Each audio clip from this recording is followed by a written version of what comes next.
ஐயனை காண பக்தர்கள் கூட்டம் கூட ஆரம்பித்து விட்டது. பக்தர்கள் ஐயன் மீது அதீத நம்பிக்கை கொண்டிருந்தனர்.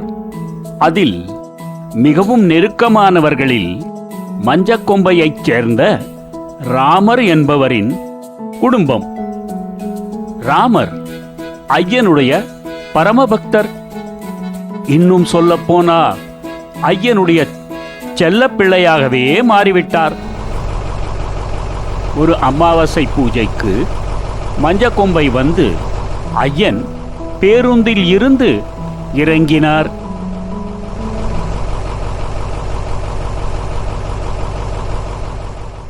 அப்பொழுது அவர் முன் அவருடைய பக்தராகிய ராமர் என்பவர் தனது குடும்பத்துடன் பஸ் ஸ்டாப்பில் நின்று கொண்டு இருந்தார். அவர்களுடன் ஒரு பெண் குழந்தையும் இருந்தது. அது அவர்களுடைய குழந்தை. அந்த குழந்தைக்கு காய்ச்சல்.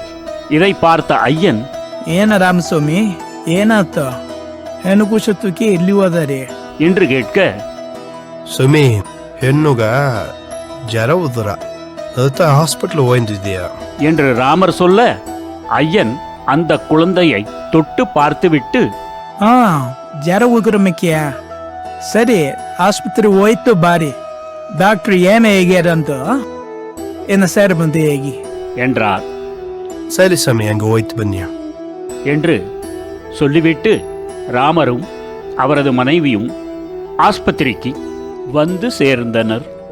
அங்கு அந்த குழந்தையை டாக்டருக்கு காட்டிய பொழுது டாக்டர் சொன்னார், இந்த குழந்தைக்கே போலியோ அப்படிங்கிற நோய் வந்திருக்கு.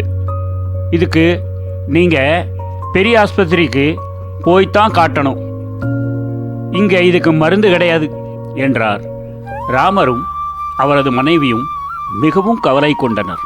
அக்காலத்தில் போலியோ என்ற நோய் குழந்தைகளை தாக்கிவிட்டால் அதை குணப்படுத்துவது என்பது மிகவும் கடினம்.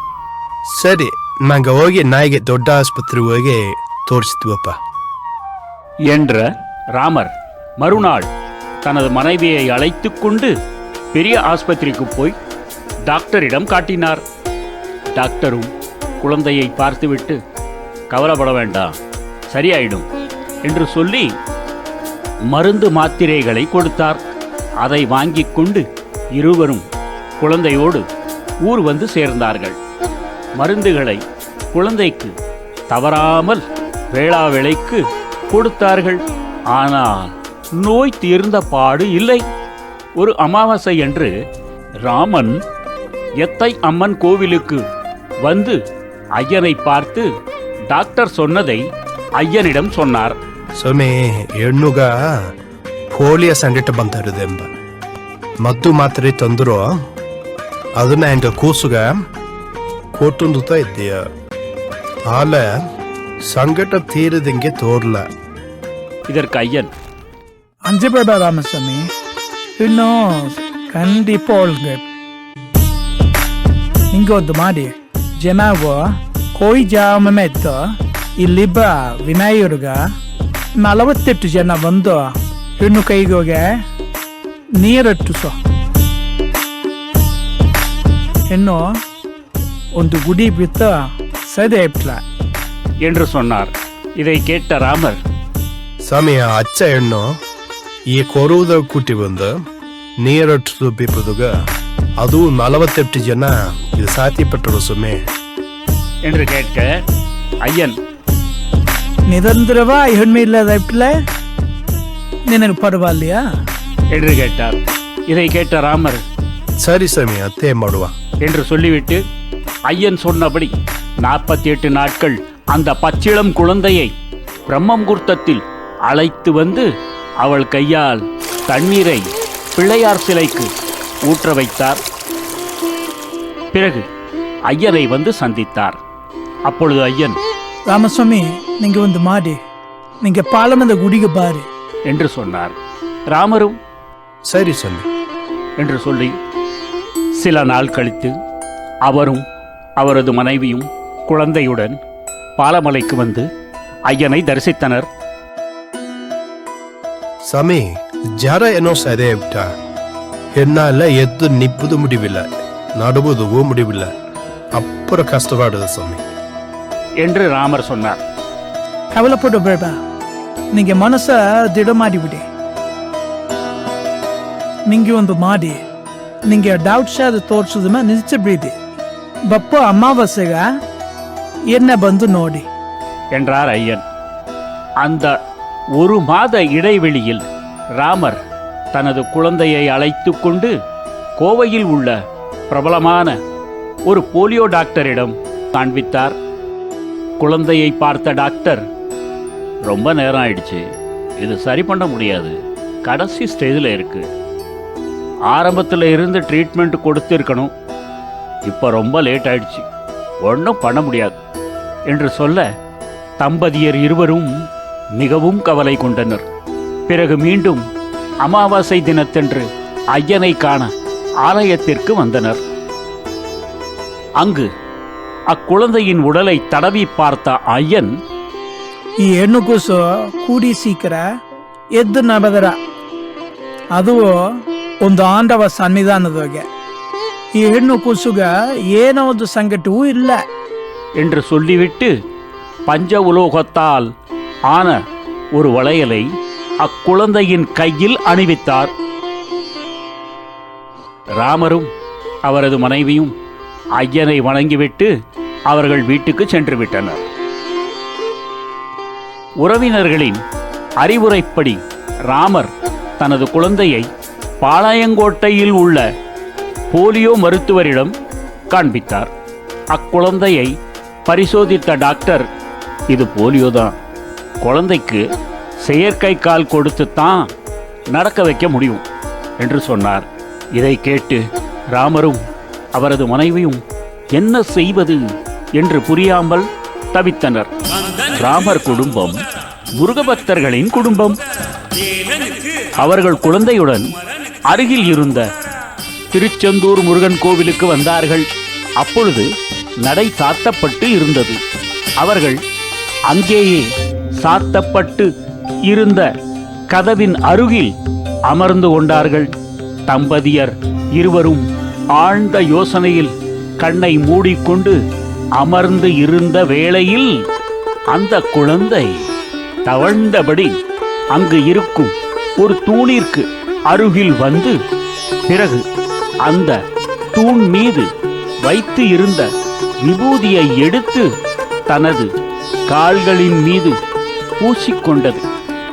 அந்த தூணை பிடித்தவாறு தட்டி தடுமாறி எழுந்து நின்றது. பிறகு மெல்ல மெல்ல தத்தி தத்தி நடந்து வந்து தனது அன்னையை தொட்டது. குழந்தை நடப்பதை கண்ட தாய் ஆனந்த அதிர்ச்சி கொண்டாள். சந்தோஷத்தில் தனது கணவனை எழுப்பி, ಅಬಿದೆ ಮಂದೆ ಹೆಣ್ಣು ಕೂಸ ನಡೆದರೆ ನೋಡಿ என்று சொல்ல ராமருக்கு வியப்பும் சந்தோஷமும் எல்லைக்கு அப்பால். என்ன அதிசயம்! அவர்களுக்கு ஐயன் சொன்ன வார்த்தைகள் ஞாபகத்திற்கு வந்தன. ಈ ಹೆಣ್ಣು ಕೂಸು ಕೂಡಿ ಸೀಕರ ಎದ್ದು ನಬದರ ಅದು ಒಂದು ಆಂಡವ ಸನ್ನಿಧಾನದೊಳಗೆ. ஆஹா, எல்லாம் ஐயன் அருள் என்று அங்கு இருந்தபடியே ஐயனை வணங்கிவிட்டு நடை திறந்த பிறகு முருகப்பெருமானை கும்பிட்டுவிட்டு மஞ்சக்கொம்பைக்கு வந்து சேர்ந்தனர். வந்தவர்கள் ஊரெங்கும் நடந்த அதிசய சம்பவத்தை சொல்லி ஐயன் பெருமையை பாராட்டினர். பிறகு ஐயனிடம் வந்து ஆசிகள் பெற்றனர்.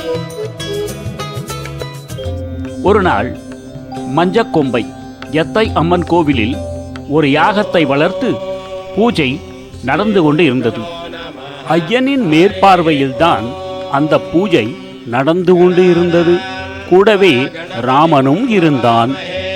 திடீரென்று ஐயன் ராமரிடம், ராமசுவாமி நின்ன கும்சவகாசம் என்றார். ராமருக்கு தூக்கி வாரி போட்டது. ஏனென்றால் ராமரின் உடலில் ஒரு சருமரோகம், பார்ப்பதற்கே அருவருப்பாக இருக்கும். ஆகையால் வெளியில் எங்கு சென்றாலும் அவர் சட்டை அணிந்து கொண்டுதான் போவார். ராமருக்கு இப்படி ஒரு சருமரோகம் இருப்பது ஐயனுக்கு முன்கூட்டியே தெரியும். ராமர் ஐயனை பார்த்து, ಸ್ವಾಮಿ ಎನ್ನ ಒಡಂಬನಾಗ ಏನಾಗಿದೆ ಎಂಬುದು ನಿಂಗೆ ಅದ್ಯಾರ ಅತ್ತ ಅವ್ರಿಗೂ ಈ ಕೂಟದಾಗ ಎನ್ನ ಶಾಕ್ಟ ಕಾಸು ಉಂದೇಗೇಬಿಯ என்று கேட்க ஐயன் ராமரை பார்த்து, நான் ஏவுது நினಗ ಅಳಿವಿಲ್ಲೆಯಾ ಸತ್ಯ ಕಾಸು ಈ ಹೋಮಗುಂಡನ ನೋಡಿ ಅಮ್ಮನ ನಮಸ್ಕಾರ ಮಾಡು என்றார். செய்வதறியாது, ஐயன் பேச்சை தட்டவும் முடியாது. ராமர் தனது சட்டையை கழற்றிவிட்டு ஐயன் சொன்னமாறு ஹோமகுண்டத்தை பார்த்தபடி அம்மனை வணங்கிக் கொண்டு நின்றார். அங்கு சற்று தொலைவில் நின்று கொண்டு இருந்த ராமரின் மச்சனன் ராமரை கவனித்தார். என்ன ஆச்சரியம்! அவர் உடல் மீது இருந்த சருமரோக தழும்புகள் காணவில்லை. அவர் ராமர் அருகில் வந்து, ರಾಮ ನೋಡು, ನಿನ್ನ ಒಡಂಬದ ಬೆಟ್ಟ ಮಚ್ಚೆಲ್ಲ ಒಂದೂರು ಕಾಣೆ. ராமருக்கு பெரும் ஆச்சரியம். அங்கு இருந்த அனைவரும் ஐயனின் இந்த மகிமையை கண்டு பூரித்துப் போய் ஐயனிடம் ஆசிகள் பெற்றனர். இப்படி பற்பல அதிசயங்களை ஐயன் அவ்வப்போது நடத்தி காட்டுவார். ஒரு நாள் ராமரின் தந்தை ಸೋಮೆ ಇಂದ್ರಿಗ ಗಂಡು ವಾರಿಸಿ ಇಲ್ಲ ಸೊಮ್ಮೆ என்று சொல்ல ஐயன் ಏಕ ಎರಡಾಗೂ ಹೆಂಡಕುನವಿದ್ದಾರಿಯಾ என்றார். ಆ ಸೋಮೆ ಇಬ್ಬರ ಅನೆ ಅವಕ್ಕ ಬೇರೆ ಮನಗ ಹೋಗ್ತಾರಿಲ್ಲ ಸೊಮ್ಮೆ ಎಂಗ ವಂಶಗ ಗಂಡುಕು ನೋಡ್ಬೇಕು ತಾನೆ ಅದನ್ನ ಏನೆ என்றார். அதற்கு ஐயன், ಅತ್ತೆಯಾ ಸರಿ 3 ಗಂಡುಕುನವ ಹೆಸರೇಗೋ என்றார். ராமருடைய தந்தையானவர் முருகபக்தர். அவர் முருகப்பெருமானின் பெயர்களில் ಸರವಣನ್ என்று சொன்னார். அதை கேட்ட ஐயன் ಒಂದು ತಾಯಿ ಇದೆ ಇನ್ನು ಎರಡಾಯಿ ವೇಗೋ என்றதும் ராமரின் தந்தை ಷಣ್ಮುಗಂ செந்தின் என்று 3 பெயர்களை சொன்னார்.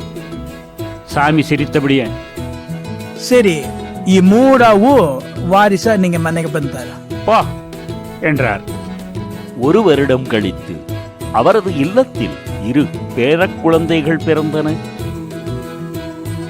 மீண்டும் 1 வருடம் கழித்து 3வது பேரக் குழந்தையும் பிறந்துவிட்டது. இப்படி ஐயன் தெய்வீக நிலையில் அமர்ந்திருக்கும் வேளையில் ஏதேனும் திருவாய் மலர்ந்தால் அது நடந்துவிடும். ஒரு நாள் மஞ்சக்கொம்பையில் இருந்து பாலமலைக்கு திரும்பிக் கொண்டு இருக்கும்போது அங்கு அடிவாரத்தில் உள்ள கோவனூர் என்னும் கிராமத்தில் முத்தப்பன் வீட்டிற்கு வந்தார் ஐயன். திடீரென்று எதிர்பாராமல் தனது வீட்டிற்கு வந்த ஐயனை கண்ட முத்தப்பனுக்கு அதிர்ச்சியும் சந்தோஷமும்.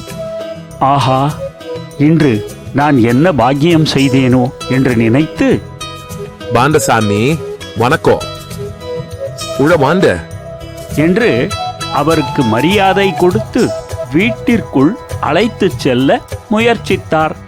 ஆனால் ஐயன், முத்தப்பா, நான் இருக்கிற இந்த மாட்டு தொழுவத்துல தங்கிக்கிறேன் என்றார். முத்தப்பனுக்கு ஒன்றும் புரியவில்லை. சாமி, நீங்க ஏன் வீட்டுக்குள்ளார வரமாட்டேங்கிறீங்க என்று கேட்க ஐயன், அதுவா முத்தப்பா, அதாவது இந்த உலகத்துல இருக்கிற அத்தனை ஜீவராசிகள்லயும் ஒரே ஒரு ஜீவராசி தான் சாதுவான ஜீவராசி. அதுவும் பல தேவரிடம் வசிக்கிற ஜீவராசி. அதான் பசுமொழி. அது எங்கே இருக்கோ அங்கமா முழுமையான தெய்வீகம் இருக்கும். அவனால இந்த இடமே போதும், நான் இங்கேயே தங்கிக்கிறேன் என்றார்.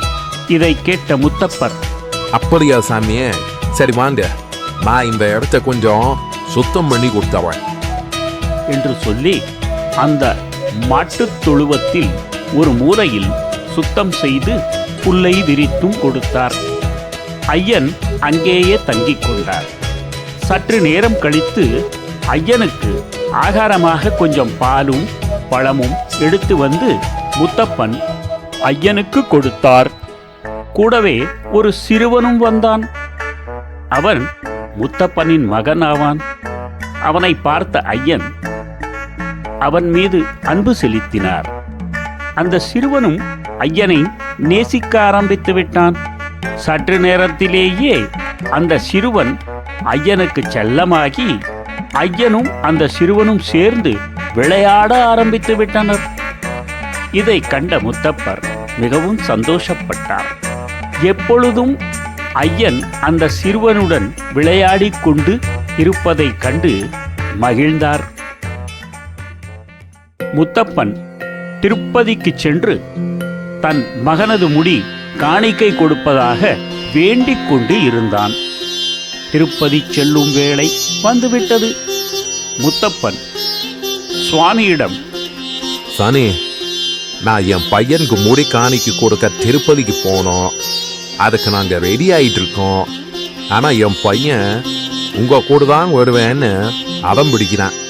என்ன பண்றது என்று கேட்க ஐயன் அப்படியா, என்று அவனை கூப்பிடு என்று சொல்ல முத்தப்பன் தனது மகனை அழைத்து வந்தான். என்ன கண்ணா, என் கூட தான் திருப்பதிக்கு வருவியாமே, உங்க அப்பா சொன்னாரு என்று கேட்க அந்த சிறுவன், ஆமா சத்தா, நீங்க வந்தானா நான் திருப்பதிக்கு போவேன் என்று மழலை மொழியில் சொல்ல ஐயன் சிரித்தபடியே, அப்படியா, சரி வா, நானும் வரேன், போலாம் என்றார்.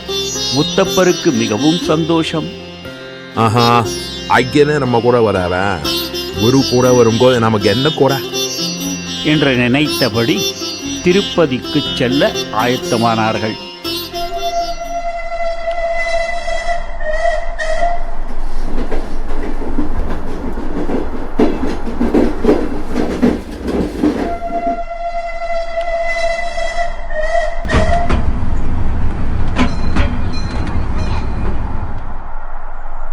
அவர்கள் திருப்பதி வந்து அடைந்தார்கள்.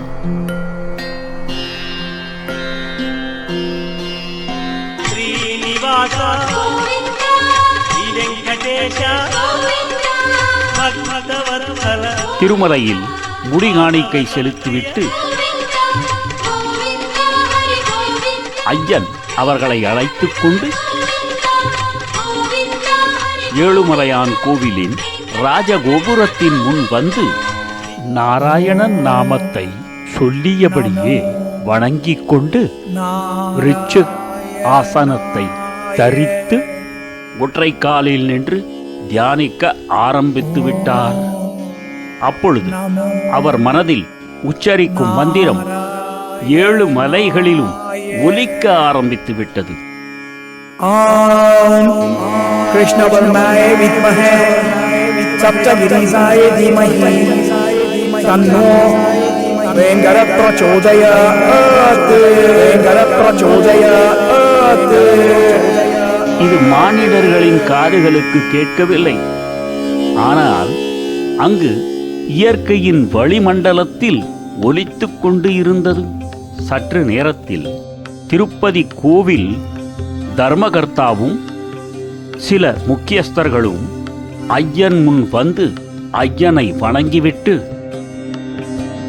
நமஸ்காரம் சுவாமிதாரவோ, தன்னை என்று மிகவும் மரியாதையுடன் ஐயன் முன் நின்றார்கள். இதை கண்ட முத்தப்பனுக்கு பெரும் ஆச்சரியம். ஐயனுக்கும் ஏழுமலையானுக்கும் இருக்கும் தெய்வீக உறவை நேரில் பார்த்தார். இப்படி ஒரு தெய்வ பிறவியுடன் வாழ்வதற்கு நான் என்ன தவம் செய்தேனோ என்று மனதில் நினைத்துக் கொண்டு பூரித்து போனார். ஐயனை வரவேற்ற வந்தவர்கள் அவர்களை அழைத்துக் கொண்டு திருமாலின் கர்ப்ப கிரகத்திற்கு அருகில் வந்தார்கள். அங்கு சில நிமிடங்கள் ஐயனுக்கும் ஏழுமலையானுக்கும் இடையில் நடந்த தெய்வீக பரஸ்பரம். வேங்கடத்தில் ஐயனும் ஐயனுள் வேங்கடமும் இருப்பது போன்று ஒரு தோற்றம். ஐயனும் முத்தப்பரும் அவரது மகனும் வெகு நேரம் வரை பெருமாளை தரிசித்துவிட்டு வெளியில் வந்தனர். கோவில் நிர்வாகிகள் அவர்களுக்கு திருப்பதி பிரசாதம் ஆன லட்டுகளை கொடுத்து கௌரவித்தார்கள். அவைகளை வாங்கிக் கொண்டு அனைவரும் கோவனூர் வந்து அடைந்தனர். முத்தப்பன் தனது வாழ்க்கையில் மறக்க இயலாத இந்த புனிதமான சம்பவம் குறித்து அனைவரிடமும் சொல்லி மகிழ்ந்தார். மஞ்சக்கொம்பையில் எத்தை அம்மன் கோவில் அருகாமையில் ஒரு கால்வாய் ஓடிக்கொண்டு இருந்தது. திருவிழா நடைபெறும் நாட்களில் கோவிலுக்கு வரும் பக்தர்களுக்கு அது இடையூறாகவும் இருந்தது. அதனை சற்று தொலைவில் பள்ளத்தில் ஒரு புது கால்வாய் அமைத்து அவ்வழியாக அந்த நீரை எடுத்துச் செல்ல கோவில் நிர்வாகிகள் எண்ணி ஐயனிடம் உத்தரவு கேட்க முடிவு செய்தார்கள். பிறகு அவர்கள் ஐயனிடம் வந்து, ಸೋಮೆ ಈ ನಾಲೆ ಗುಡಿ ಪಕ್ಕದೊಡನೆ ಇದನ್ನ ಪಾಂಡಿ ಬಪ್ಪ ಭಕ್ತರೊಳಗ ಅಪ್ಪರ ಸೆರಮಾಡದ ಅಪ್ಪನೇ ಈ ನಾಲಿಯ ಸ್ವಲ್ಪ ತಲ್ಲೇ ತಿರುಗಿಬಿಟ್ಲ ಸರಿ ಎಂದು ತೋನ್ರ ನಿಂಗೆ ಅಭಿಪ್ರಾಯ ಏನು ಸೋಮಿ என்று கேட்க ஐயன், ಅತ್ತೇ ಮಾಡಿವೆ. ಆಗ ಗುಡಿ ಅಪ್ಪುರ ಎಡ ಸಿಕ್ಕಿದ ಎಲ್ಲ ಉಳಿತಾರ ಮಾಡಿವೆ என்று சொன்னார். அதன் பிறகு அதற்கு ஏற்றாற்போல் சற்று தொலைவில் பள்ளத்தில் ஒரு புது கால்வாயை அமைத்து அந்த நீரை அந்த கால்வாய் வழியாக எடுத்துச் சென்றார்கள். கோயிலுக்கு கால்வாய்க்கும் நடுவில் ஒரு பசுமையான இடம், அதுவும் பரந்த இடத்தை உருவாக்கினார்கள். அப்பொழுது அந்த இடத்தை கோவிலுக்கு அருகில் இருந்து சமணம் செய்வதற்காக தோண்ட ஆரம்பித்தார்கள். சுமார் 10 அடி தோண்டிய பிறகு திடீரென்று ஒரு வெடி சப்தம் கேட்டது. அங்கு வேலை செய்து கொண்டு இருந்த ஆட்கள் அனைவரும் பயந்து போய் அந்த இடத்தை விட்டு ஓடிவிட்டார்கள். அங்கு வந்து பார்த்த கோவில் நிர்வாகிகள் வியந்து நின்றார்கள். ஏனென்றால் அங்கு சுயம்புவாக ஒரு லிங்கம் தென்பட்டது. அது மட்டுமல்லாது ஒரு நாகன் படையெடுத்தாற்போல் அந்த லிங்கத்தின் மீது அமர்ந்தும் இருந்தது. இதை பார்த்த அனைவரும் அதிர்ச்சியும் பயமும் கொண்டார்கள். அப்பொழுது ஒரு அசரீரி ஒலித்தது. நான் முப்புகின்றோங்க மடிச்சு நீங்கள் எல்லாரும் காட்சித்தோம் என்று. இதை கண்ட கோவில் நிர்வாகிகள், அமாவாசை பூஜைக்கு ஐயன் வருவார், அவரிடம் இந்த விவரத்தை சொல்வோம் என்று ஐயன் வருகைக்காக காத்திருந்தனர். அமாவாசையும் வந்தது, ஐயனும் வந்துவிட்டார். அவர்கள் ஐயனிடம் விவரத்தை எடுத்துச் சொன்னதும் ஐயன், நான் ಅರ್ಧ ಈ ನಾಗಪ್ಪ ಅಪ್ಪರ ಶಕ್ತಿವಾಯಿಂದವ ನೇನಡುವ ಹೆತ್ತಮ್ಮ ಗುಡಿಗೋ ಈ ಸ್ವಯಂಭು ಲಿಂಗಗೂ ಹೋಗಾಸ ಒಂದು ಸುರಂಗ ಪಾದ ಹಿಡಿದೆ. ನಾಗರಾಜ ಅಲ್ಲಿದ್ದು ಜನಾಲು ಗುಡಿಯ ಪೂಜೆ ಮಾಡುವ ಜಾಮದಾಗ ಅಲ್ಲಿಗೆ ಬಂದಿತ್ತು ಅವನ. ಈಗ ನಾಗಪ್ಪಗಂತ ಹೇಗೆ ತನಿಯೇ ನಂಗೆ ಒಂದು ಗುಡಿ ಕಟ್ಟುವ ಜಾಮ ಬಂದುತ್ತ. ಆ ಲಿಂಗ ಎಣ್ಣಿ ತೋರಿತೋ ಅವೇ ಅಡಿ ನಂಗೆ ಒಂದು ಗುಡಿ ಕಟ್ಟುವ என்று சொன்னார். அப்பொழுதுதான் அனைவருக்கும் புரிந்தது, அந்த இடத்தில் இருந்து ஒரு சுரங்கப் பாதை எத்தை அம்மன் கோவிலுக்கு செல்கிறது என்று. அனைவரும் அதை பார்த்து ஊர்ஜிதம் செய்தார்கள். அமாவாசை தினம் பார்த்தால் அம்மன் கோவிலில் அம்மனுக்கு அருகாமையில் நாகராஜன் தன் படம் எடுத்து அமர்ந்திருந்தான். பிறகு கோவிலுக்கு வெளிப்புறத்தில் ஒரு நாள் முழுவதும் இருந்து அனைவருக்கும் தரிசனமும் கொடுத்தான். பிறகு அந்த சுயம்புலிங்கம் இருந்த இடத்தில் ஒரு ஆலயத்தை எழுப்பி அதற்கு சத்திய நாகராஜன் ஆலயம் என்று பெயரிட்டு கும்பாபிஷேகமும் செய்தார்கள். அன்று முதல் பூஜைகள் நல்ல முறையில் நடத்தப்பட ஆரம்பித்து விட்டன. எத்தை அம்மனை தரிசிக்க வருபவர்கள் முதலில் சத்தியநாகராஜன் கோவிலுக்கு சென்று அங்கு பூஜை செய்துவிட்டு பிறகு அம்மன் கோயிலுக்கு வர ஆரம்பித்து விட்டார்கள். இப்படித்தான் மஞ்சக்கொம்பை எத்தை அம்மன் கோவிலில் சத்தியநாகராஜனுக்கும் ஆலயம் நிறுவப்பட்டது. புலிக்கல்லைச் சேர்ந்த ஐயனின் பால்ய நண்பனான ராமகவுடர் அடிக்கடி மஞ்சக்கொம்பை வந்து ஐயனை பார்த்து வணங்கிவிட்டு செல்வதை வழக்கமாக வைத்திருந்தார். அவர் ஒரு தையல்காரர். அவருடைய தையல் கடை குன்னூரில் உள்ள மார்க்கெட்டில் இருந்தது. ஜெயின மதத்தைச் சார்ந்தவர்கள் காலம் காலமாக குன்னூரில் வணிகம் செய்து கொண்டு இருக்கிறார்கள். இவர்களை சமணர்கள் என்றும் அழைப்பதுண்டு. சமணர்கள் ஆன்மீகத்தில் மிகவும் ஆழமாகவும் நம்பிக்கையோடும் ஆழ்ந்த பக்தியுடனும் ஈடுபாடு கொண்டவர்கள். இவர்களில் பலவிதமான குலத்தைச் சார்ந்தவர்கள் ஒன்று கூடி ஒரு சமுதாயமாக இருப்பார்கள். அதில் கோச்சர், ஜபத், காதியா மற்றும் பற்பல. அவர்களில் கோச்சர் என்னும் குலத்தைச் சார்ந்த சகோதரர்கள் இருவர் இருந்தார்கள். அவர்கள் குன்னூர் மார்க்கெட்டில் துணிக்கடையும் நகைக்கடையும் நடத்தி கொண்டு இருந்தார்கள். குன்னூருக்கு அருகாமையில் உள்ள ஹட்டிகளைச் சார்ந்தவர்கள் அவர்களுக்கு வாடிக்கையாளர்களாக இருந்தார்கள். அதில் மானிஹாடா, மஞ்சக்கொம்பை மற்றும் உலிக்கல்லைச் சேர்ந்தவர்களும் உண்டு. அந்த கோச்சர் சகோதரர்களிடம் ராமகவுடருக்கு நல்ல நட்பு இருந்தது. சில சமணர்கள் ராமகவுடரின் வாடிக்கையாளர்களாகவும் இருந்தார்கள். ஒரு நாள் ராமகவுடர் அந்த கோச்சர் சகோதரர்களிடம், வணக்கம் ஜி, எந்த ஊரை சார்ந்த ஒருத்தர் சின்ன வயசுலேயே ஊரை விட்டு போயிட்டு இமயமலையில தவம் செஞ்சிட்டு 30 வருஷம் கழிச்சு வந்திருக்கிறாரு. அவரு சக்தி வாய்ந்த துறவியா வந்திருக்காரு. இன்னும் சொல்ல போனா மாபெரும் சித்தர். அவரால நிறைய பேர் பலன் அறிஞ்சிருக்கிறாங்க. எல்லாருக்கும் நல்லா பண்றாரு.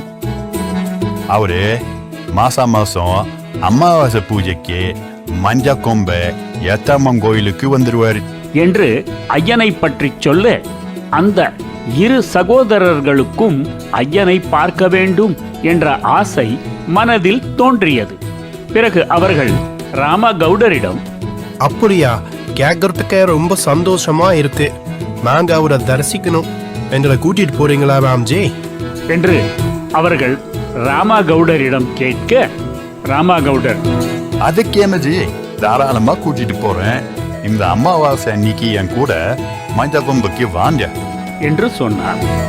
பிறகு அந்த இரு சகோதரர்களும் அவருடன் அமாவாசை அன்று மஞ்சக்கொம்பைக்கு வந்தனர். வந்தவர்கள் ஐயனை பார்த்ததும் பவ்யமாகவும் மரியாதையுடனும் ஐயனுக்கு வணக்கத்தை தெரிவித்தனர்.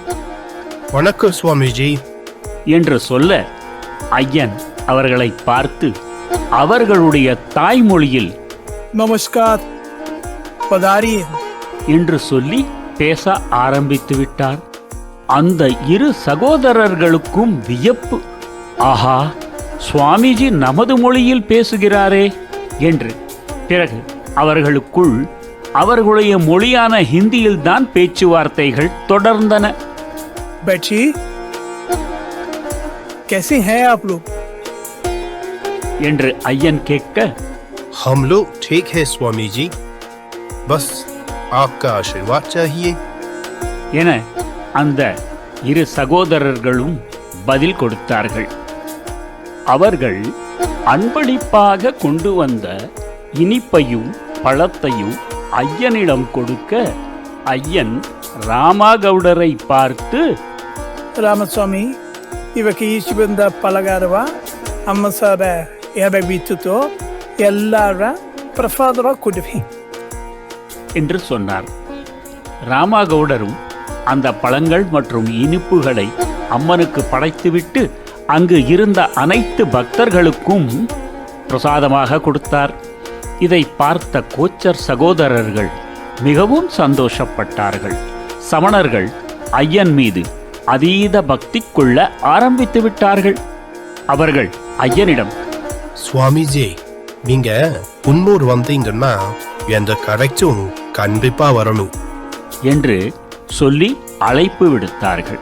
ஐயனும், சரி, நான் குன்னூர் வரும்போது உங்க கடைச்சி கண்டிப்பா வரல என்று சொன்னார். சில நாள் கழித்து ராமகவுடருடன் ஐயன் குன்னூர் வந்தார். அங்கு அவர் கோச்சரின் கடைக்குச் சென்றார். இரு சகோதரர்களும் அவரை பார்த்ததும் வணங்கிவிட்டு மிகு மரியாதையோடு அவரை வரவேற்றனர். அவர்கள் ஐயனை விருந்தோம்பலுக்கு அவர்களது வீட்டிற்கு அழைத்தனர். ஆனால் ஐயன், அதெல்லாம் ஒன்றும் வேணாங்கிச்சி. இங்க வர வழியில பார்த்தேன், பக்கத்துல வேர்க்கடலை, வேக வச்ச வேர்க்கடலை வித்திட்டு இருக்கிறாங்க. அதை மட்டும் கொஞ்சம் வாங்கிட்டு வந்து கொடுங்க, போதும். அப்புறம் இங்க வீட்டுல இருந்து கொஞ்சம் பாய் கொண்டு வந்து கொடுக்க, போதும் என்று சொன்னார். பிறகு எப்பொழுது அவர் குன்னூர் வந்தாலும் அந்த கோச்சர் சகோதரர்கள் கடைக்கு சென்று அமர்ந்து கொள்வார். இப்படி பல நாட்கள் கடந்த பிறகு சமணர்கள் சமுதாயத்தில் ஐயனுடைய பிரசித்தி பற்றி பேச ஆரம்பித்து விட்டார்கள். குன்னூரில் உள்ள சமணர் சமுதாயத்தைச் சேர்ந்த ஜபக் என்பவர் தாதாவாடி என்னும் ஒரு சமண கோவிலை கட்ட முயன்று வெகு நாட்களாக கட்ட இயலாமல் தவித்துக் கொண்டு இருந்தார். அந்த தாதாவாடி என்னும் சமண கோவில் முழுமையாக கட்ட இயலாமல் வெறும் அஸ்திவாரம் மட்டும் போட்டதோடு நின்றுவிட்டது. கோவில் பணிகள் தொடர்ந்து தடைபட்டு கொண்டே இருந்தன. கோவிலை கட்டவே முடியவில்லை. அஸ்திவாரத்திற்கு மேல் எந்த வேலையும் நடக்கவே இல்லை. தடைகள் வந்து கொண்டே இருந்தன. எப்படியாவது இந்த கோவிலை கட்டி முடிக்க வேண்டும் என்று நினைத்த ஜபக் அதற்காக பல நாட்கள் விரதம் இருந்தும் சில பூஜைகள் செய்து கொண்டும் ஜபித்துக் கொண்டும் இருந்தார். ஆனால் ஒரு பிரயோஜனமும் இல்லை. சுவாமிஜி புகழை கேட்டதும் ஜபக் என்பவர் கோச்சரிடம் வந்து சுவாமிஜியை பார்க்க வேண்டும் என தனது விருப்பத்தை தெரிவித்தார்.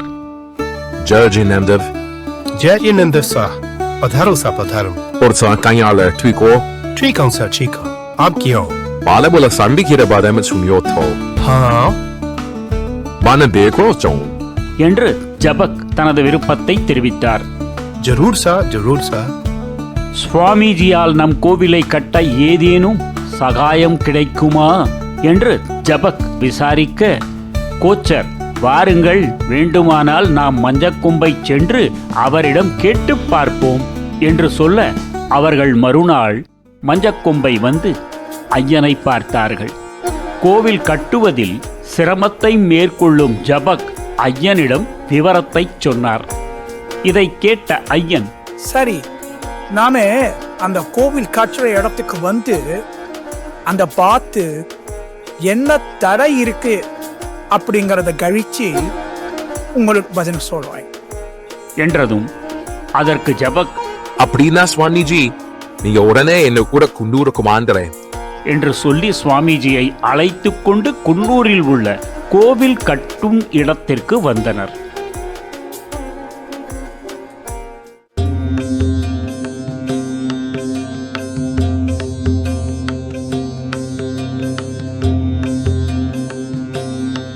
अत्र उपस्थितानां कृते मम नमस्कारः.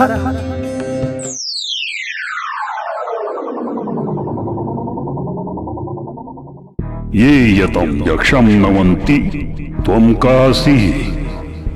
अहं मानवः. एषा मम तादात्म्यम्। अहं स्वस्थाने विश्रामं कुर्वन् आसीत्। किमर्थं मा उद्घृतवान् मम? किम् इच्छसि? हे यक्ष, अस्मिन् स्थाने मनुष्याणां हिताय मन्दिरं निर्मातुम् इच्छन्ति, परन्तु अहं तत् कर्तुं न समर्थः अस्मि। अहं जानामि अस्य किं कारणम्। एषा मम भूमिः। अहं स्वभूमिः अस्मि। अन्यस्मै गृहनिर्माणार्थम् अधिकारं दातुं न शक्नोति। परन्तु हे यक्ष, पृथ्वी प्रत्येकस्य जीवस्य, तस्मिन् कस्यचित् स्थायी अधिकारः नास्ति इति प्रकृतेः नियमः। त्वं च देवः मानवात् अधिकं प्रकृतेः नियमैः सुपरिचितः। यक्ष, तदा मानवजातिः केवलं भद्रं कुरु। त्वं च देवः न राक्षसः। कृपया भवतः एतत् कुटीरं त्यजतु। ठीकं मानव, परन्तु मम एकः शर्तः अस्ति। यदि त्वं मम शर्तं पूरयसि, अतः अहम् एतत् स्थापयामि, मन्दिरनिर्माणार्थं त्यजामि। हे यक्ष, यत्किमपि शर्तं भवन्तः स्थापयन्ति स मानवजातेः समर्थः भवितुमर्हति। तत् मम पणं स मानवात् सम्पन्नं कर्तुं शक्यते। पूर्णविभाग इत्यर्थः 48 दिवसपर्यन्तम् अस्मिन् स्थाने शुद्धि पूजा कर्तव्या, विना किमपि दोषम्। हे मानव, किं भवतः कृते एतत् सम्भवति? आम्, सम्भवति यक्ष। अतः ठीकं मानवं, यदि अहं प्रसन्न अस्मि, अतः अस्मिन् स्थले भवान् मन्दिरं निर्मातुम् अर्हति।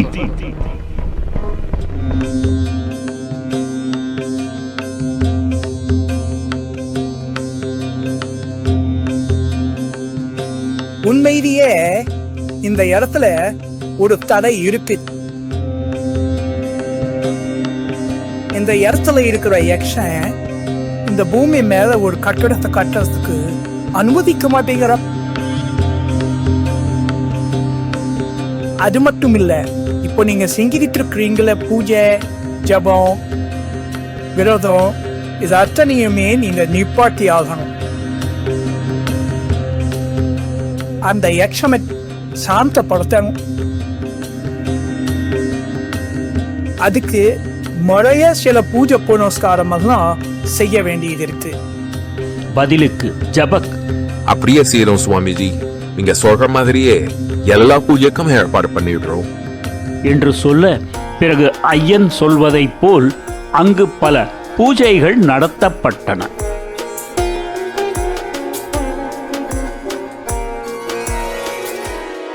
अहो मानुष, तत्व पूजनात् यक्ष मिदम् अतीव प्रसन्नः, उत्तमम् अद्भुतम्।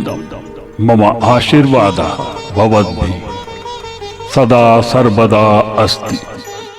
अत्र आगतानां भक्तानाम् उपरि च तिष्ठति, तथा भवतु। धन्यवादः यक्ष। ஐயன் கோவனூர் முத்தப்பனிடம் ஒப்படைத்து கோவிலை கட்ட ஆரம்பித்தார். அந்த கோவில் கட்டி முடிக்கும் வரை ஐயன் குன்னூரில் தங்கி இருந்தார். ஐயனின் அருளால் முழுமையாக அந்த சமணர்களின் கோவிலான தாதாவாடி கட்டி முடிக்கப்பட்டு கும்பாபிஷேகமும் ஐயனின் மேற்பார்வையில் நடந்து முடிந்தது.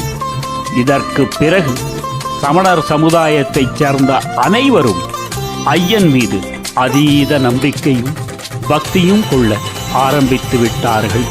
ஏனென்றால் பல வருடங்களாக கட்ட முடியாமல் இருந்த இடத்தில் அவர்கள் நினைத்தது போல் கோவில் கட்டுவதற்கு சகாயம் செய்த சுவாமிஜி சாதாரணமான சாது அல்ல. சித்த வித்தியில் உச்சத்தை தொட்டவர் என்பது அவர்களுக்கு புரிந்தது. அதில் ஒரு சமணர் கோவையைச் சார்ந்தவர். அவரும் ஜபக்தான். அவர் ஐயனுக்கு பரமபக்தர் ஆனார். அந்த சமணரின் ஒரு இடம் பாலமலை அடிவாரத்தில் உள்ள கோவனூர் கிராமத்தின் அருகாமையில் இருந்தது. அந்த சமணர் அடிக்கடி பாலமலைக்கு வந்து ஐயனை வணங்குவதும் ஐயனுக்கு சேவை செய்வதுமாக இருந்தார். கோத்தகிரியைச் சேர்ந்த வெள்ளிராஜ் என்பவர் அவரது மனைவியுடன் ஒரு அமாவாசை தினத்தன்று மஞ்சக்கொம்பை கோவிலுக்கு வந்து எத்தை அம்மனை தரிசித்தார். அப்பொழுது அங்கு நடமாடிக்கொண்டு இருக்கும் பாலமலை சுவாமிகளை பார்த்தார். ஐயனை கண்டதும் அந்த தம்பதியருக்கு ஐயன் மீது அதீத பக்தி ஏற்பட்டது. ஐயனும் அவர்களுடன் மிகவும் சகஜமாக பேச ஆரம்பித்து விட்டார். வெள்ளிராஜ் ஐயனிடம், சுவாமி, எங்க மனங்க ಒಂದು ಜನ ಬಾರಿ சுவாமி என்று அழைத்தார். ஐயனோ சரி நோடுவா என்றார். சில நாள் கழித்து ஐயன் கோத்தகிரியில் அமைந்துள்ள வெள்ளிராஜ் பணிபுரியும் அரசு மருத்துவமனைக்கு வந்தார். வெளியில் இருந்தபடியே அங்கு பணிபுரியும் நர்ஸிடம், ಡಾಕ್ಟರ್ ಇದ್ದಾರಿಯಾ? ಅವಕ್ಕೆ ಹೇಗೆ ಪಾಳಮಲೆಯಿಂದ ಸ್ವಾಮಿ ಬಂತಾರೆ ಅಂತ என்று சொல்லச் சொன்னார். ரிசப்ஷனில் இருந்த நர்ஸ் உள்ளே சென்று டாக்டரிடம், ಡಾಕ್ಟರ್ ಇಲ್ಲಿ ಪಾಳಮಲೆ ಸ್ವಾಮಿ ಅಂತ ಒಬ್ಬ ಬಂದಿದ್ದಾರೆ ಸ್ವಾಮಿ, ನೀವು ನೋಡ್ನೆಂದಾರ என்று சொன்ன உடனே டாக்டர் ஐயனை பார்க்க ஓடி வந்தார். ஐயனை பார்த்ததும் மிகவும் சந்தோஷப்பட்டார். பிறகு ஐயனை அழைத்து கொண்டு அவர் வீட்டிற்கே சென்று விட்டார். எப்பொழுதும் போல் ஐயன் வீட்டிற்கு உள் செல்லாமல் வெளியில் அமைந்து இருந்த சிமெண்ட் திட்டில் அமர்ந்து கொண்டார். டாக்டரின் வீட்டில் ஒரு மாட்டுத் தொழுவம் இருந்தது. ஐயன் அதை பார்த்தவுடனே, நான் கொட்டாயிரோகி தங்கிவிட்டேன் என்றார். டாக்டரின் துணைவியாரும் அந்த இடத்தை சுத்தம் செய்து கொடுத்தார். சாப்பிடுவதற்கு என்று கேட்டபோது, ಸ್ವಾಮಿ ನಂಗೆ ಏನ ತಿಂದಾರಿ ಸ್ವಾಮಿ என்று டாக்டரின் துணைவியார் கேட்க, பசி ஹாலு ஹண்ணு அட்ல போதுமா என்றார் ஐயன். வெள்ளிராஜ் குடும்பத்திற்கும் ஐயனுக்கும் நல்ல நட்பு உண்டானது. வெள்ளிராஜ் தம்பதியருக்கு 3 குழந்தைகள், ஒரு பெண், 2 ஆண் குழந்தைகள். பெண் குழந்தை படிப்பில் மிகவும் கெட்டிக்காரி. மருத்துவம் படிக்க வேண்டும் என்று வைராகியம் கொண்டிருந்தாள். சற்று தாமதமானதால் மெடிக்கல் சீட் கிடைக்கவில்லை. அவளின் முகம் வாடி இருப்பதை பார்த்த ஐயன், ஏனாத்துமா முகம் மெல்ல இடவேக்க என்று கேட்க, ಸ್ವಾಮಿ, ಹೆಣ್ಣುಗ ಮೆಡಿಕಲ್ ಕಾಲೇಜಿನ ಸೀಟ್ ಸಿಕ್ಕಿಲ್ಲ ಅತ್ತ ಅಪ್ಪನ ಕವಲೆಪಟ್ಟು என்று டாக்டர் வெள்ளிராஜ் கூற, ஐயன், ಕವಲೆಪಡಬೇಡ, ಖಂಡಿತ ನಿನಗೆ ಮೆಡಿಕಲ್ ಸೀಟ್ ಸಿಕ್ಕಿಬಿಟ್ರ. ಅತ್ತೆ ಒಂದು ವೇಳೆ ಸಿಕ್ಕಾದಲ್ಲ ನಾಯಿನು ರಂಗನಾಥನವೇ ಕುಂಬಿಡುದನ್ನು ಬಿಟ್ಟುಬಿಟ್ನ என்று சொன்னார். சில நாள் கழித்து டாக்டர் வெள்ளிராஜ் தன் மகளை அழைத்து கொண்டு கோயம்புத்தூரில் உள்ள மெடிக்கல் காலேஜுக்கு வந்து முயற்சிகளை செய்து பார்த்தார். ஆனால் அனைத்து இடங்களும் நிரப்பப்பட்டு விட்டன. சற்று கவலையுடன் அவர்கள் அங்கு நின்று கொண்டு இருந்த வேளையில் மற்றொரு டாக்டர் அந்த காம்பவுண்டில் இருந்து வெளியில் வந்தார். பெல்லிராஜ் மீது அவருடைய பார்வை பட்டது. பார்த்தவுடன், அட நம்ம பெல்லிராஜு. Hi, hello பெலி. என்ன கேட்ட குரலாக இருக்கே என்று பெல்லிராஜும் திரும்பி பார்த்தார். எப்படி இருக்க, நல்லா இருக்கியா என்று கேட்டார். அந்த டாக்டர் வேற யாரோ இல்லை, பெல்லிராஜுடன் ஆஸ்பத்திரியில் வேலை பார்த்த டாக்டர் தான். என்ன பெலி இங்கே நின்னுட்டு இருக்க என்று கேட்க, அது வேற ஒண்ணும் இல்ல டாக்டர், என் பொண்ணுக்கு மெடிக்கல் ஷீட்டு கேட்டு வந்தேன். ஆனா எல்லாம் ஃபில்லப் ஆயிடுச்சாம், என்ன செய்யறதுன்னு தெரியல என்று சொல்ல, அப்படியா, எங்க உன்னுடைய டாக்டருடைய டீடைல்ஸ் கொஞ்சம் சொல்லு என்றதும் பெல்லிராஜும் அவரிடம் தன் மகளுடைய டீடைல்ஸ் விவரமாக சொன்னார். இதை கேட்ட அந்த டாக்டர் நண்பர், இந்த டேலண்ட்டுக்கெல்லாம் சீட்டு கண்டிப்பா கிடைக்கணுமே. Okay, I will do one thing, please come with me என்று சொல்லி அந்த காலேஜில் உள்ள ஒரு அறைக்குள் அழைத்து வந்து, நீங்க கொஞ்சம் இங்க உட்காருங்க, நான் இப்போ வந்துடுறேன் என்று சொல்லிவிட்டு அவர் மட்டும் ஒரு அறைக்குள் சென்று பிறகு சற்று நேரம் கழித்து வெளியில் வந்து, இந்தா உன் பொண்ணுக்கு மெடிக்கல் சீட் கிடைச்சிருச்சு என்று சொன்னார். என்ன நடந்தது என்று பெல்லிராஜுக்கும் அவருடைய மகளுக்கும் புரியவில்லை. ஆனால் பாலமலை சாமி சொன்ன வார்த்தைகள் காதில் ஒலித்தது. ಕವಲಪಡಬೇಡ, ಖಂಡಿತ ನಿನಗೆ ಮೆಡಿಕಲ್ ಶೀಟ್ ಸಿಕ್ಕಿಟ್ರ ಅತ್ತ ಒಂದು ವೇಳೆ ಸಿಕ್ಕಾದಲ್ಲ ನಾಯಿನ ರಂಗನಾಥನವೇ ಕುಂಬಿಡುದನ್ನು ಬಿಟ್ಟು அங்கிருந்தே ஐயனை இருவரும் வணங்கிவிட்டு சந்தோஷத்துடன் கோத்தகிரிக்கு வந்து சேர்ந்தனர். ஒரு முறை தன் குடும்பத்துடன் ஐயனை காண பாலமலைக்கு வந்தார் பெல்லிராஜ். அடிவாரத்தில் இருந்து நடந்து மேலே ஏற வேண்டும். கூடவே சில பொருட்களும் இருந்தது, சுமை என்றும் சொல்லலாம். அவர்கள் அடிவாரத்தில் கால் வைத்த உடனே சில மலைவாழ் மக்கள் அவரிடம் வந்து, சாமி கொடுங்க, இதெல்லாம் நாங்க எடுத்துக்கிறோம் என்று சொல்ல, யார் நீங்க என்று டாக்டர் கேட்க, மேல பாலமலை சாமி தான் சொல்லி அனுப்பிச்சாரு. சில விருந்தினர்கள் வர்றாங்க, அவங்க கிட்ட கொஞ்சம் சுமை இருக்கு, அவங்களால அதை தூக்கிக்கிட்டு மலை மேல ஏறி வர முடியாது, நீங்க போய் அவங்களுக்கு உதவி பண்ணுங்க, அவங்கள பத்திரமா கூட்டிட்டு வாங்க அப்படின்னு சொன்னாரே. அதான் நாங்க வந்திருக்கோம். பெல்லிராஜுக்கும் அவருடைய குடும்பத்தாருக்கும் ஒரே ஆச்சரியம். நாம் வருவதை ஐயனுக்கு தெரிவிக்கவில்லை, ஆயினும் அவருக்கு தெரிந்துவிட்டதே, பார்த்தாயா என்று ஐயனை வணங்கிக் கொண்டே மலை ஏறி ஐயனின் குடிலுக்கு அருகில் வந்தார்கள். அங்கு பார்த்தால் நாகராஜன்கள் இங்கும் அங்கும் ஓடிக்கொண்டு இருந்தன. அதை பார்த்த பெல்லிராஜ் குடும்பம் பயந்தது. ಅಂಜಬೇಡ, ಅದೆಲ್ಲ ಒಂದೂನು ಮಾಡ என்று ஐயன் சொல்லிவிட்டு அவர்களுக்கு சுக்கு காப்பி போட்டு கொடுத்தார். ಮಲೆ ಅಪ್ಪಿ ಕಷ್ಟಪಟ್ಟು ಬಂದಿದೆ, ಮೊದಲು ಕಾಪಿ ಕುಡಿದೆ, ಅದರಿಂದ ಮಾತಾಡು என்று சொன்னார்.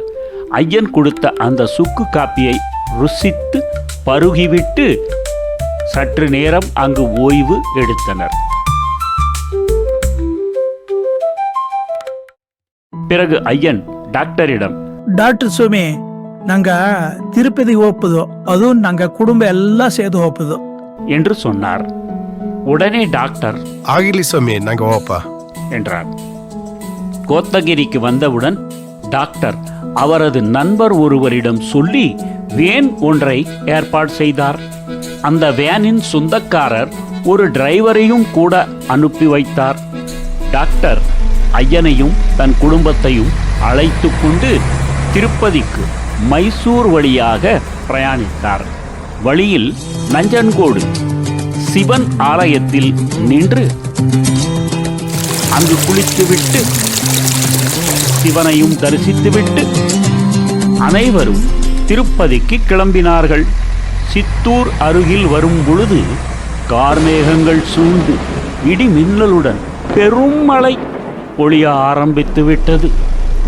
வேனை ஓட்டிக்கொண்டு இருந்த டிரைவர், ஆஹா, இந்த மழையில எதிரில் இருக்கிறது ஒண்ணுமே தெரியல, எப்படி வண்டி ஓட்டுறது என்று டாக்டரிடம் சொல்ல, ஐயன் டிரைவரை பார்த்து, பயப்படாதீங்க டிரைவரே, நீங்க வண்டியை ஓட்டுங்க என்று சொன்னார். வழியெங்கும் பயங்கரமான மழை. டாக்டரும் அவரது குடும்பத்தாரும் அந்த வேனின் ஜன்னல் வழியாக வெளியில் பார்த்து கொண்டுதான் வந்தார்கள். டிரைவர் வண்டியை ஓட்டிக்கொண்டு திருமலை வந்து அடைந்தார். எப்படியோ நல்ல விதமாக திருமலை வரைக்கும் நம்மளை அழைத்து வந்த இந்த டிரைவருக்கு நன்றி சொல்ல வேண்டும் என்று நினைத்து டிரைவரை பார்த்து, ரொம்ப நன்றிங்க, இந்த மழையிலையும் நல்லபடியா ஓட்டிட்டு வந்துட்டீங்க என்று சொல்ல, அந்த டிரைவரோ, நீங்க என்ன சொல்றீங்க? என் கண்ணுக்கு எந்த மழையும் தெரியலையே, ரோடு சுத்தமா தானே இருந்தது, எனக்கு ரோடு நீட்டா தெரிஞ்சது, நான் வண்டி ஓட்டிட்டு வந்துட்டேன் என்று சொல்ல, டாக்டர் ஐயனை பார்த்தார். ஐயனோ புன்னகைத்தார். டாக்டர் புரிந்து கொண்டார், இதுவும் ஐயனின் திருவிளையாடலில் ஒன்று என்று. பிறகு முடி காணிக்கை கொடுக்கும் இடத்திற்கு வந்து முடி காணிக்கை கொடுத்துவிட்டு டாக்டர் தனது மனதில் நினைத்தார், ஐயனை அழைத்து கொண்டு வந்து இருக்கிறோம். கியூவில் நின்று தர்ம தரிசனம் செய்ய மிகவும் நேரம் பிடித்துவிடும். ஐயனால் அவ்வளவு நேரம் நின்று கொண்டு செல்ல கடினமாக இருக்கும். ஆகையால் சிறப்பு தரிசன நுழைவுச் சீட்டு வாங்கி கொண்டு வந்துவிடலாம் என்று எண்ணியது மட்டும்தான்.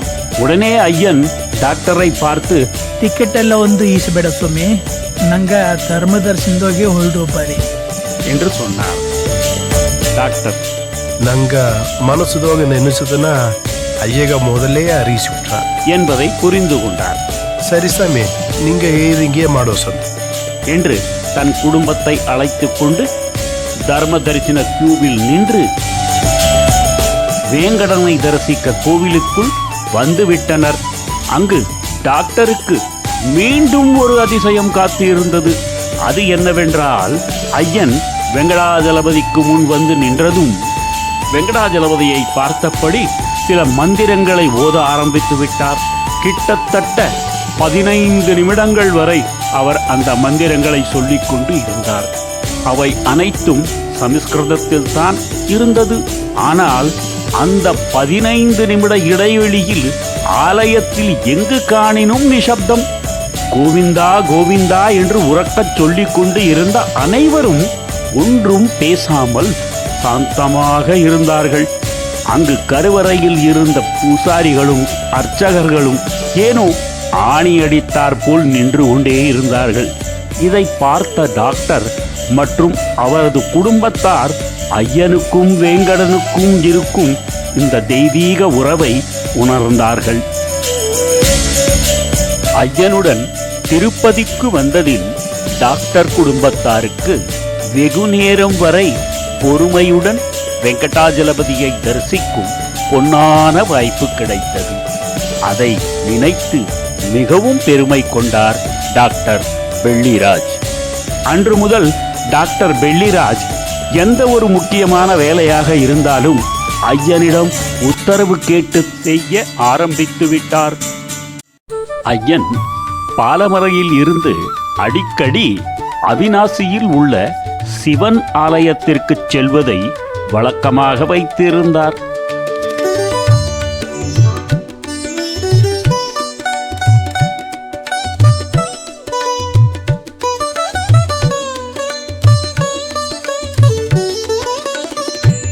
அங்கு வரும் பல சிவனடியார்கள் ஐயனுடன் நட்பு கொள்ள ஆரம்பித்து விட்டார்கள். அதில் ஒரு சிலர் ஐயனுக்கு நண்பர்களாகவும் ஆகிவிட்டார்கள். அவர்களில் ஐயனுக்கு மிகவும் நெருக்கமான ஒரு சிவனடியார் இருந்தார். அவர் ஒரு மாபெரும் ஞானி. அவ்வப்போது அந்த சிவனடியார் பாலமலைக்கு வந்து ஐயனை பார்த்துவிட்டு செல்வதை வழக்கமாக வைத்து இருந்தார். ஒரு நாள் அவர் ஐயனை காண ஐயனின் தவக்குடிலுக்கு வந்தார். அவர் ஐயனை பார்த்து, சாமி வணக்கம், நல்லா இருக்கிறீங்களா? வணக்கம் சாமி, வாங்க. நான் நல்லா இருக்கேன். நீங்க எப்படி இருக்கிறீங்க? நல்லா இருக்கேன் சாமி. உட்காருங்க சாமி. இந்தாங்க, இந்த சுக்கு காப்பிய கொஞ்சம் குடிங்க என்று சொல்லி ஐயன் அந்த சிவனடியாரை உபசரித்தார். ஐயனும் அந்த சிவனடியாரும் சந்திக்கும் பொழுதெல்லாம் தெய்வீகத்தை பற்றியும் ஆன்மீகத்தை பற்றியும் பேசிக்கொள்வார்கள். பாலமலையில் ஐயன் குடிலுக்கு அருகில் ஒரு வேப்ப மரத்தின் அடியில் வட்டப்பாறை ஒன்று இருந்தது. ஐயன் அந்த பாறை மீது அடிக்கடி வந்து அமர்ந்து கொள்வார். ஒரு நாள் ஐயன் அந்த வட்டப்பாறை மீது அமர்ந்து கொண்டு அங்கு வந்து இருக்கும் பக்தர்களுக்கு சொற்பொழிவு நிகழ்த்தி கொண்டு இருந்தார். அருகில் அந்த சிவனடியாரும் இருந்தார். ஐயன் நடத்தி கொண்டு இருந்த சொற்பொழிவுகளை அங்கு கேட்டுக்கொண்டு இருந்த மக்கள் அதை அலட்சியப்படுத்துவது போல் உணர்ந்தார் அந்த சிவனடியார். ஐயன் சொற்பொழிவு நடத்தி முடித்த பிறகு மக்களை பார்த்து சொன்னார், நான் இது வரைக்கும் பேசுனதை கேட்டு இந்த வட்டப்பாறையே உருகிடுச்சு. ஆனா உங்க மனசுல கடவுள் மீது நம்பிக்கையோ பக்தியோ உண்டாகல என்று சொல்லி கவலைப்பட்டு கொண்டார். இதை பார்த்த அந்த சிவனடியார் ஐயனிடம், என்ன சாமி இது? இவ்வளவு நேரம் நீங்க பேசிக்கிட்டு இருந்தத கேட்டு கேட்காம இருக்கிறாங்களே இந்த மனுஷன். இவங்கெல்லாம் என்ன ஜன்மங்களோ? இவங்கெல்லாம் பாமர மக்கள். இவங்களுக்கெல்லாம் புரிய வைக்கிறது ரொம்ப கஷ்டம். நம்மளால சொல்லத்தான் முடியும். மாறுறதெல்லாம் அவங்க கையில இருக்கு. சாமி, நீங்க எவ்வளவு உயரத்துல இருக்கிறீங்க? கிட்டத்தட்ட நரமாளும் தெய்வம். நீங்க வேதனையில உங்களை தேடி வரல மக்களுடைய துன்பங்களை எல்லாம் நீக்கிறீங்க. ஆனாலும் உங்களுக்கு கிடைக்க வேண்டிய மரியாதைய அவங்க கொடுக்காம இருக்கிறாங்களே, இது தப்பு தானே? எனக்கு கிடைக்க வேண்டிய மரியாதை இவங்க கொடுக்க வேண்டிய காலகட்டத்துல கண்டிப்பா கொடுப்பாங்க. அது எப்படிங்க சாமி? அதாவது சாமி, நான் இந்த பூத உடலை விட்டு பிரிந்த பிறகு என்னுடைய கர்ம பூமியில நான் செஞ்ச தவப்பலன் இந்த சமாந்தர அண்டத்துல சுத்தி சுத்தி பல மடங்காக மாறிடும். 30 வருஷம் கழிச்சு இந்த இடத்துல ஒரு ஆலயமே உருவாகும். மக்கள் இங்க வந்து அவங்களுடைய பிரச்சனையெல்லாம் தீர்த்துட்டு போவாங்க. அவங்களுக்கு நல்லது மட்டும் நடக்கும். இது இயற்கையினுடைய நியதி. ஏன் சாமி, எப்படி அவ்வளவு ஊர்ஜிதமா சொல்றீங்க? அதுவா, 1912 ஷிர்டி சாய்பாபா சமாதி அடைகிற தருணம். அப்போ அவர் சொன்னது, நான் சமாதி அடைஞ்சதுக்கு 30 வருஷம் கழிச்சு என் தவ பூமியில ஒரு பெரிய கோயிலையே பக்தர்கள் கட்டுவாங்க. அங்க வர்றவங்களுடைய எல்லா துன்பமும் தீந்துரும் அப்படின்னு அவர் சொல்லியிருக்காரு. இது நிஜமும் கூட.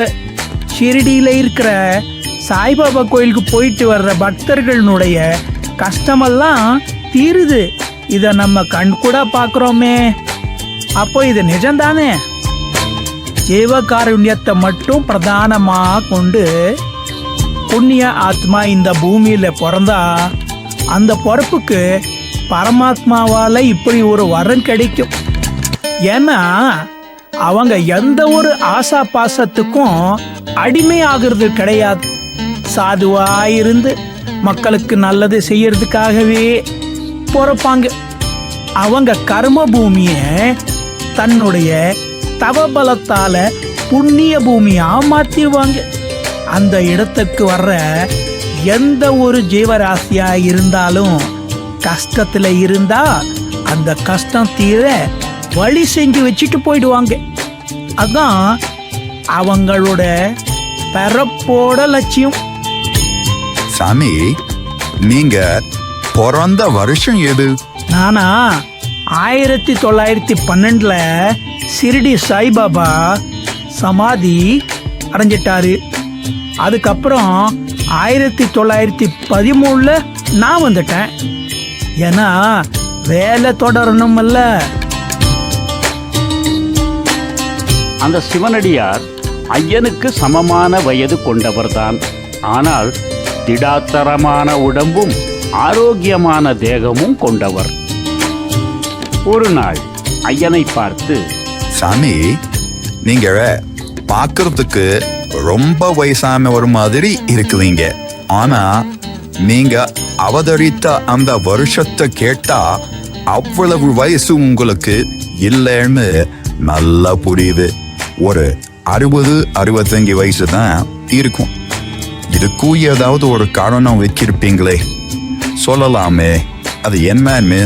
ஆமா, அதுக்கும் ஒரு காரணம் இருக்கு. அதாவது மானிட பிறப்பினுடைய ஆயுள் 10 மாமாங்கம். ஒரு மாமாங்கம்னா 12 வருஷம். அப்போ மொத்தம் 120 வருஷம் ஒரு மனுஷ பிறப்பினுடைய ஆயுள். புரியுதுல்ல? ஆனா இதுல இருக்கிற முதல் 12 வயசு இருக்குல்ல, அந்த வயசு பாலிய காலம். அதுல அந்த குழந்தை பண்ற எந்த சேட்டைக்கும் எந்த செயலுக்கும் விதி எழுதப்படுறது கிடையாது. ஆனா 13வது வயசுல அந்த பிறவி கால் எடுத்து வச்சதுமே அவனுடைய கர்மா கணக்கு ஆரம்பமாயிடுது. இப்படி 120 வருஷம் ஒரு மனுஷனுடைய ஆயுள். ஆனா அவன் 60 வருஷம்தான் வாழ்றான். மிச்சம் 60 வருஷம் அவன் தூக்கத்துல கழிச்சிடுறானே. இப்ப என்ன பார்த்தா அவ்வளவு வயசான மாதிரி தெரியுதுல்ல. அதுக்கு காரணம் நான் பகல்லையும் முடிக்கிறேன், ராத்திரியிலும் முடிக்கிறேன், ஜபம் பண்றேன், தியானம் பண்றேன், தவம் பண்றேன். ஆக நான் தூங்குறதே கிடையாது. அப்போ என்ன ஆகுது? பகல்ல முழிக்கிற 60 வருஷம், ராத்திரியில முழிக்கிற 60 வருஷம், மொத்தம் 120 வருஷம் நான் வாழ்ந்துட்டேனே. அப்போ 120 வயசு கொண்ட ஒரு மனுஷனுடைய உடம்பு எப்படி இருக்கும்? இப்ப புரியுதா?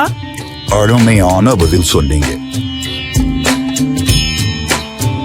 ஏன் சாமி, நீங்க இப்படி வெறும் கோவணத்தை மட்டும் கட்டிக்கிட்டு அங்கேயும் இங்கேயும் போறீங்க வர்றீங்க, பார்க்கறவங்களுக்கெல்லாம் அருவருப்பா இருக்குமே, உங்களை வெறுக்க மாட்டாங்க? இன்னைக்கு என்ன வெறுக்கிறவங்க நாளைக்கு ரொம்ப விரும்பி பூஜிப்பாங்க. இன்னைக்கு வெறும் கோவணத்தை தான் நான் கட்டிக்கிட்டு இருக்கேன். ஆனா ஒரு நாள் வரும், எனக்கு அவங்க கையால பட்டு வஸ்திரத்தை எல்லாம் கட்டி விடுவாங்க. எனக்கு அபிஷேகம் அலங்காரம் எல்லாம் செஞ்சு பார்ப்பாங்க. அவங்களுக்கு எப்படி நான் தெரியணுமோ அப்படி ஒரு குழந்தைய அழகுபடுத்தி பார்க்குற மாதிரி என்ன அழகுபடுத்தி பார்ப்பாங்க. அப்படி ஒரு காலம் வரும். இதெல்லாம் புண்ணிய ஆத்மாக்கள் உலகத்துல பிறந்து மற்ற ஜீவராசிகளுக்கெல்லாம் நல்லது பண்றதுனால அவங்க என்னைக்குமே அமரர்களாத்தான் இருப்பாங்க.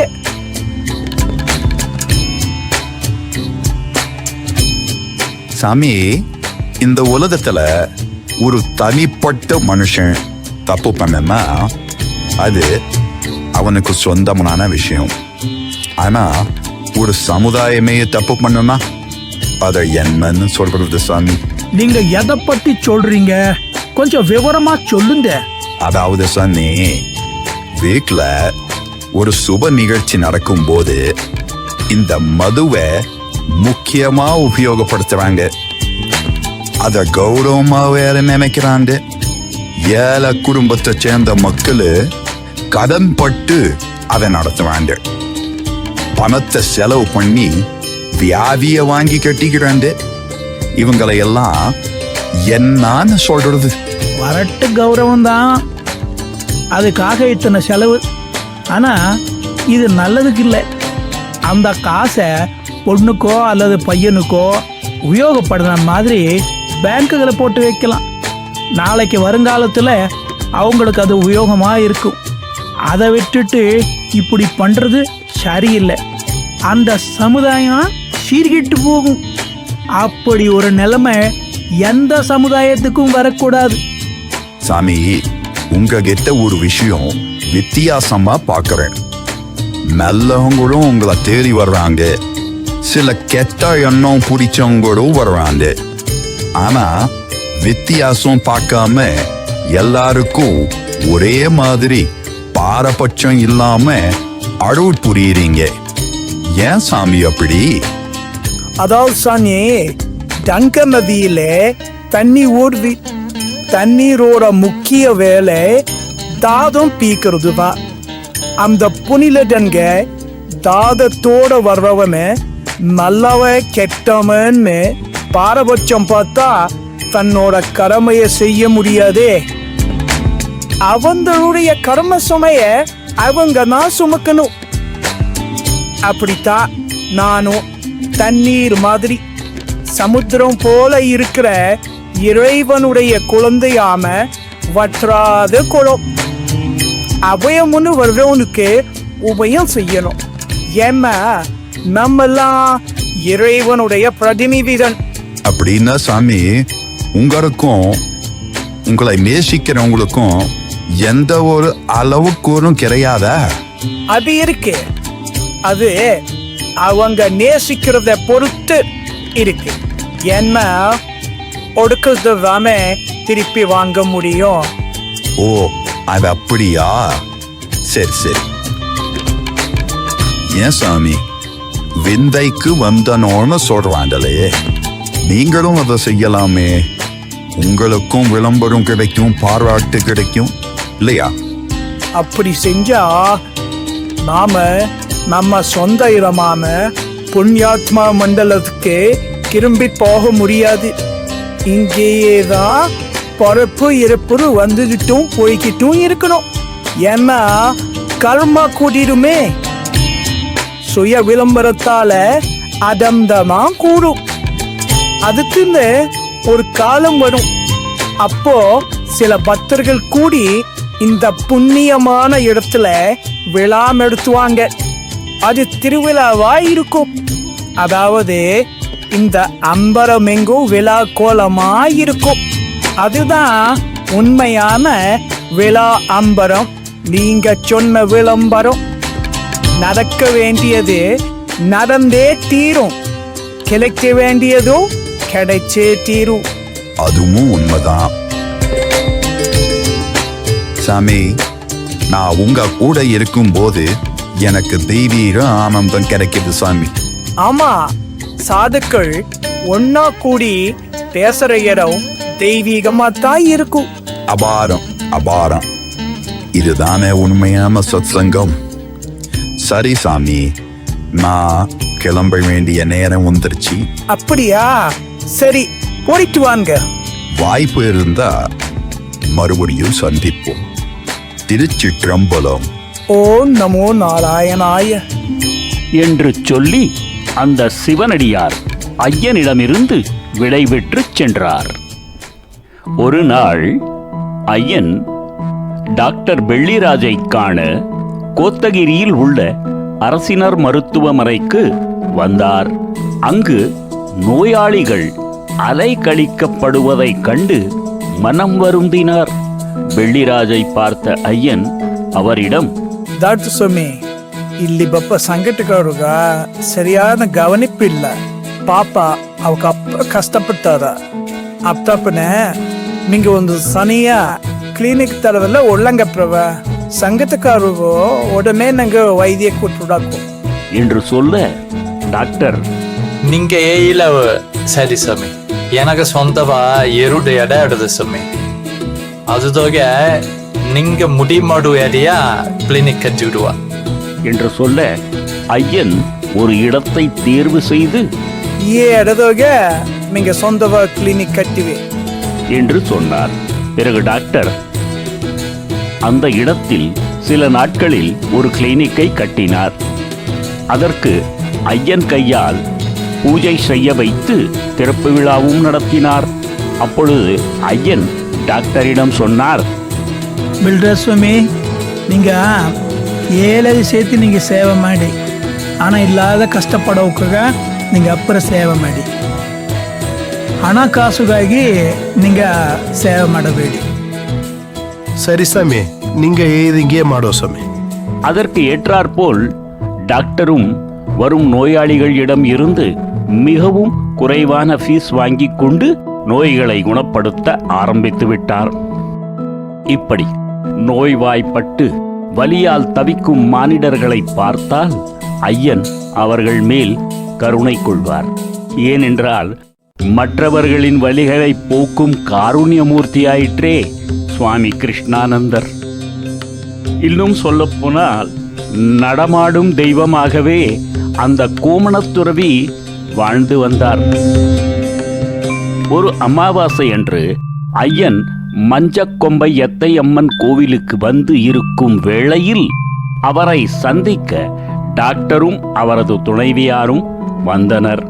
அப்பொழுது டாக்டரின் துணைவியார் கட்டி இருந்த கருப்பு நிற உடையை பார்த்த ஐயன் அவரிடம், ಸೊಮೆ ಈ ಕಪ್ಪು ಕಲರ್ ಬಟ್ಟೆ ನಿಂಗ ಇಕ್ಕಬೇಡಿ, ಇದ್ರದೋಗ ಐಶ್ವರ್ಯ ಇಲ್ಲ, ಬೇರೆ ಕಲರ್ದೋಗ ಬಟ್ಟೆ ಹಾಕಲಿಯೂ ಇಕ್ಕಿವೆ என்று சொன்னார். அந்த அம்மையார் அமர்ந்து இருந்த இடத்தில் சில எறும்புகள் ஊறிக்கொண்டு இருந்தன. அந்த அம்மையார் அந்த எறும்புகளை தன் கையால் உரசி அப்புறப்படுத்தினார். அப்பொழுது பல எறும்புகள் இறந்து விட்டன. இதை பார்த்த ஐயன், ಏನಮ್ಮ ಮರ್ಯಾದೆ, ಅದು ಒಂದು ಜೀವನ್ ತಾನೆ, ಅದು ನೋಯಿ ಕೊತ್ತರಿಯೇ, ಅದೂ ಉಡ್ಚಾಡುತ್ತಾನೆ. ಏ ಜೀವನ ಅಡಿಸೈತೆ ನಂಗೆ ಹೋಗತ್ತ ಆತ್ಮಮ್ಮಕ್ಕಿ ಅದೂ ಅಡವೆ, ಅದೂ ಉಡ್ಚಿಡ ನಿಂಗೆ ಒಬ್ಬೈತ ನಸಿಗಿಲ್ಲ ಉಡ್ಚಿರುವ ಉಡ್ಚವ ಅದೇ ಮಕ್ಕತನೆ ಅದು ಅತ್ತಪ್ಪನೆ. ಏ ಒಂದು பூச்சி புழுவோ கொல்லಬೇಡ, அது பாப்பா, சரியா என்றதும் அந்த அம்மையார் தன் தவறை உணர்ந்து அதற்கு பிறகு எந்த ஒரு உயிரினத்திற்கும் துன்பம் கொடுப்பதை நிறுத்திவிட்டார். மஞ்சக்கொம்பை எத்தையம்மன் கோவில் வருடாந்திர திருவிழா மே 1 அன்று நடந்து கொண்டு இருந்தது. எண்ணுக்கு அடங்காத கூட்டம், கோலாகலமாக திருவிழா நடந்து கொண்டு இருந்த நேரத்தில் அதே சமயம் வானில் கருமேகங்கள் சூழ்ந்து மழை வருவது போல் இருந்தது. கோவில் நிர்வாகிகள் வரும் பக்தர்களுக்கு அன்னதானம் ஏற்பாடு செய்து இருந்தார்கள். ஆனால் மழை இருட்டிக் கொண்டு வருவதை பார்த்த அந்த கோவில் நிர்வாகிகள், ಇತ್ತ ಮೇವುದಿರುವೆ ಮಾಡಿದ ಹಿಟ್ಟನ್ನ ಬೀಣಾರುವೆ ಏನ ಮಾಡುದು, ಸರಿ ಬಾ ஐயசார் ஓய் ஏகுவா என்று ஐயனிடம் வந்து விவரத்தை சொன்னார்கள். உடனே ஐயன் தாரு அஞ்சவேடி என்று சொல்லிவிட்டு சிறிது நேரம் ஆகாயத்தை நோக்கி பார்த்தார். பிறகு ஐயன் நிர்வாகிகளை பார்த்து, நீங்க ಮಾಡುವ ಯುದ್ಧ ಬಂದಿವ ಭಕ್ತರುಗಳು ಎಲ್ಲವೂ நீங்க ಕೊಡಿರಿ, மே ಬರ என்று சொன்னார். என்ன அதிசயம்! சுற்று வட்டாரத்தில் பயங்கரமான மழை பெய்தது. ஆனால் அந்த கோவில் வளாகம் இருக்கும் வட்டத்தில் மட்டும் மழை பெய்யவில்லை. கோவிலுக்கு அருகில் அமர்ந்து அனைவரும் அன்னப்பிரசாதத்தை உட்கொண்டார்கள்.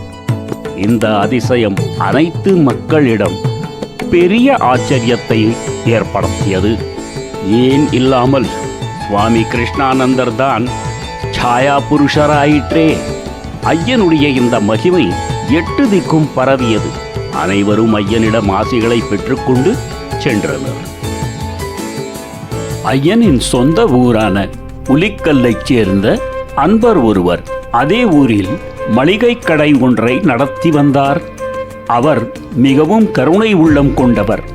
ஏழை மக்களுக்கு கடனாக பொருட்களை தந்து உதவி செய்து வந்தார். ஒருமுறை வறுமையின் காரணத்தால் அந்த ஏழைகளால் கடனை திருப்பி கொடுக்க முடியாமல் போனது.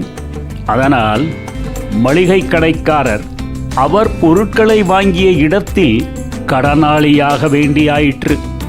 இதை ஈடுகட்டுவதற்கு மிகவும் சிரமப்பட்டார். கடைசியில் அந்த மளிகை கடையும் அவர் மூட வேண்டியதாயிற்று. அவருக்கு தையல் கலை தெரியும். ஆயினும் உடல் ஒத்துழைக்காததால் அந்த தொழிலையும் அவரால் செய்ய இயலாமல் போனது. அவர் மிகவும் வறுமையில் வாழ வேண்டிய நிலைக்கு தள்ளப்பட்டார். ஒரு நாள் அதிகாலை தூக்கத்தில் இருந்து எழுந்த அவர், ஏன் நம் ஐயனிடம் சென்று உபயம் கேட்கக்கூடாது என்று நினைத்து தனது மனைவியிடம் இந்த யோசனையை சொன்னார். அந்த அம்மையாரும் சரி என்று ஒப்புக்கொண்டார். பிறகு அவர் பாலமலை அடிவாரத்திற்கு வந்து சேர்ந்தார். அங்கிருந்து நடந்தபடியே 5 கிலோமீட்டர் மலை உச்சியில் ஏறிவிட்டார். பாலமலை கோவிலுக்கு சென்று ரங்கநாதரை வணங்கிவிட்டு பிறகு ஐயன் குடிலுக்கு வந்தார். ஐயன் எப்பொழுதும் போல் வட்டப்பாறை மீது அமர்ந்து கொண்டு இருந்தார். ஐயனை பார்த்ததும் அந்த மளிகை கடைக்கார அன்பர் ஐயன் கால்களை பிடித்துக்கொண்டு ஓ என அழ ஆரம்பித்து விட்டார். இதை பார்த்த கருணாமூர்த்தியான கிருஷ்ணானந்தர் மனம் கலங்கினார். ஏனாயிப்ப ஏமனத்தரர் என்று கேட்க அந்த மளிகை கடைக்காரர் தன் நிலைமையை விவரித்தார். ಕವಪುರಬೋಡ ಇಸ್ದಾನು ಕುಡಿ ಅವ್ಗೆ ಏಡ ಬಂದಾರ ஏதாச்சும் உதவி ಮಾಡಿರುವ ನೋಡ என்று சொல்லிவிட்டு அந்த மளிகை கடைக்காரரை அங்கேயே அமரச் செய்தார். சற்று நேரத்தில் சமணர்கள் என்னும் 2 மார்வாடி அன்பர்கள் ரங்கநாதரை தரிசிக்க வந்தனர். ரங்கநாதரை கும்பிட்டுவிட்டு ஐயனை காண ஐயன் அமர்ந்து இருக்கும் இடத்திற்கு வந்தனர். அவர்கள் ஐயன் மீது அதீத நம்பிக்கை கொண்ட பக்தர்கள். அவர்கள் ஐயனிடம், சாமி, நாங்க இந்த கோயிலுக்கு ஏதாவது காணிக்கை கொடுக்கலாமா?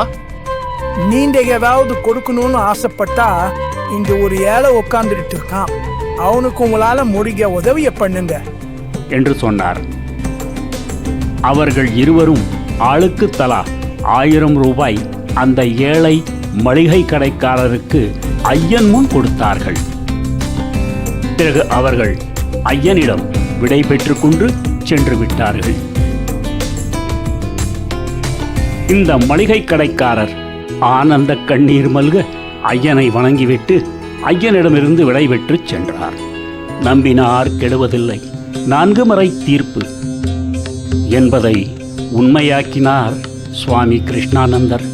நாடி வந்தோருக்கு இல்லை என்று தந்து அருளும் உபயமூர்த்திதான் பாலமலை சுவாமிகள் என்பதை நிரூபித்து விட்டார்.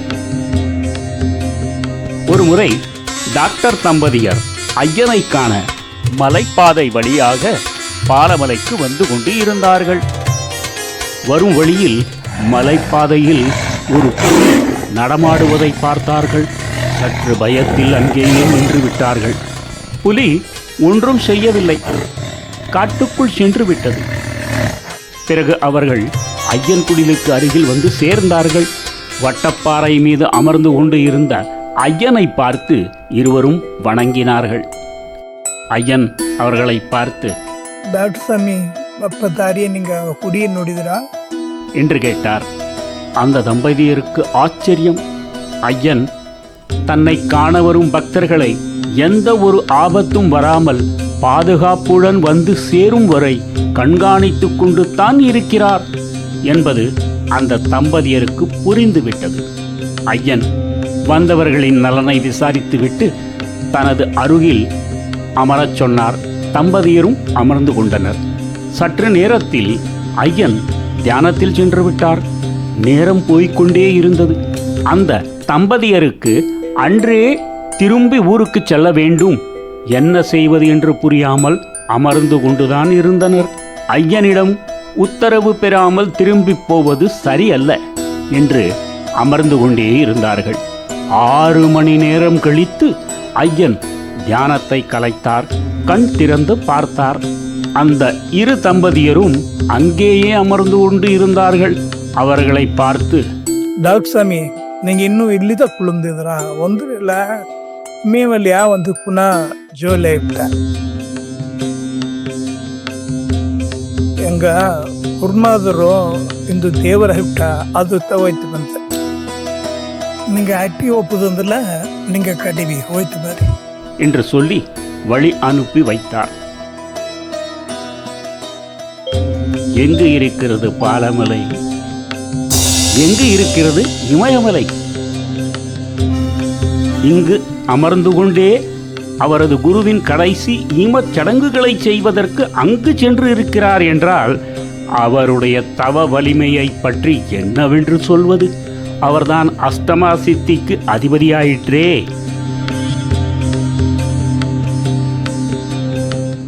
அமாவாசை நாட்களில் ஐயன் மஞ்சக்கொம்பை எத்தை அம்மன் கோவிலுக்கு சென்று விடுவார்.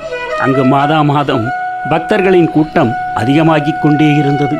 அமாவாசை சிறப்பு பூஜையை காண குன்னூரைச் சேர்ந்த சமணர்களும் அங்கு வர ஆரம்பித்து விட்டார்கள்.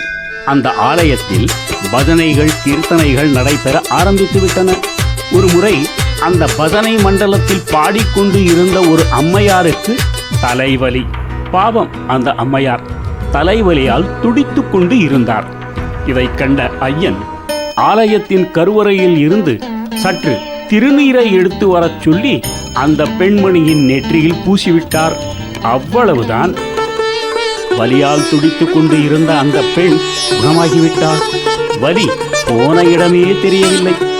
ஐயனின் கால்களில் விழுந்து ஐயனிடம் ஆசி பெற்றாள் அந்த பெண்மணி.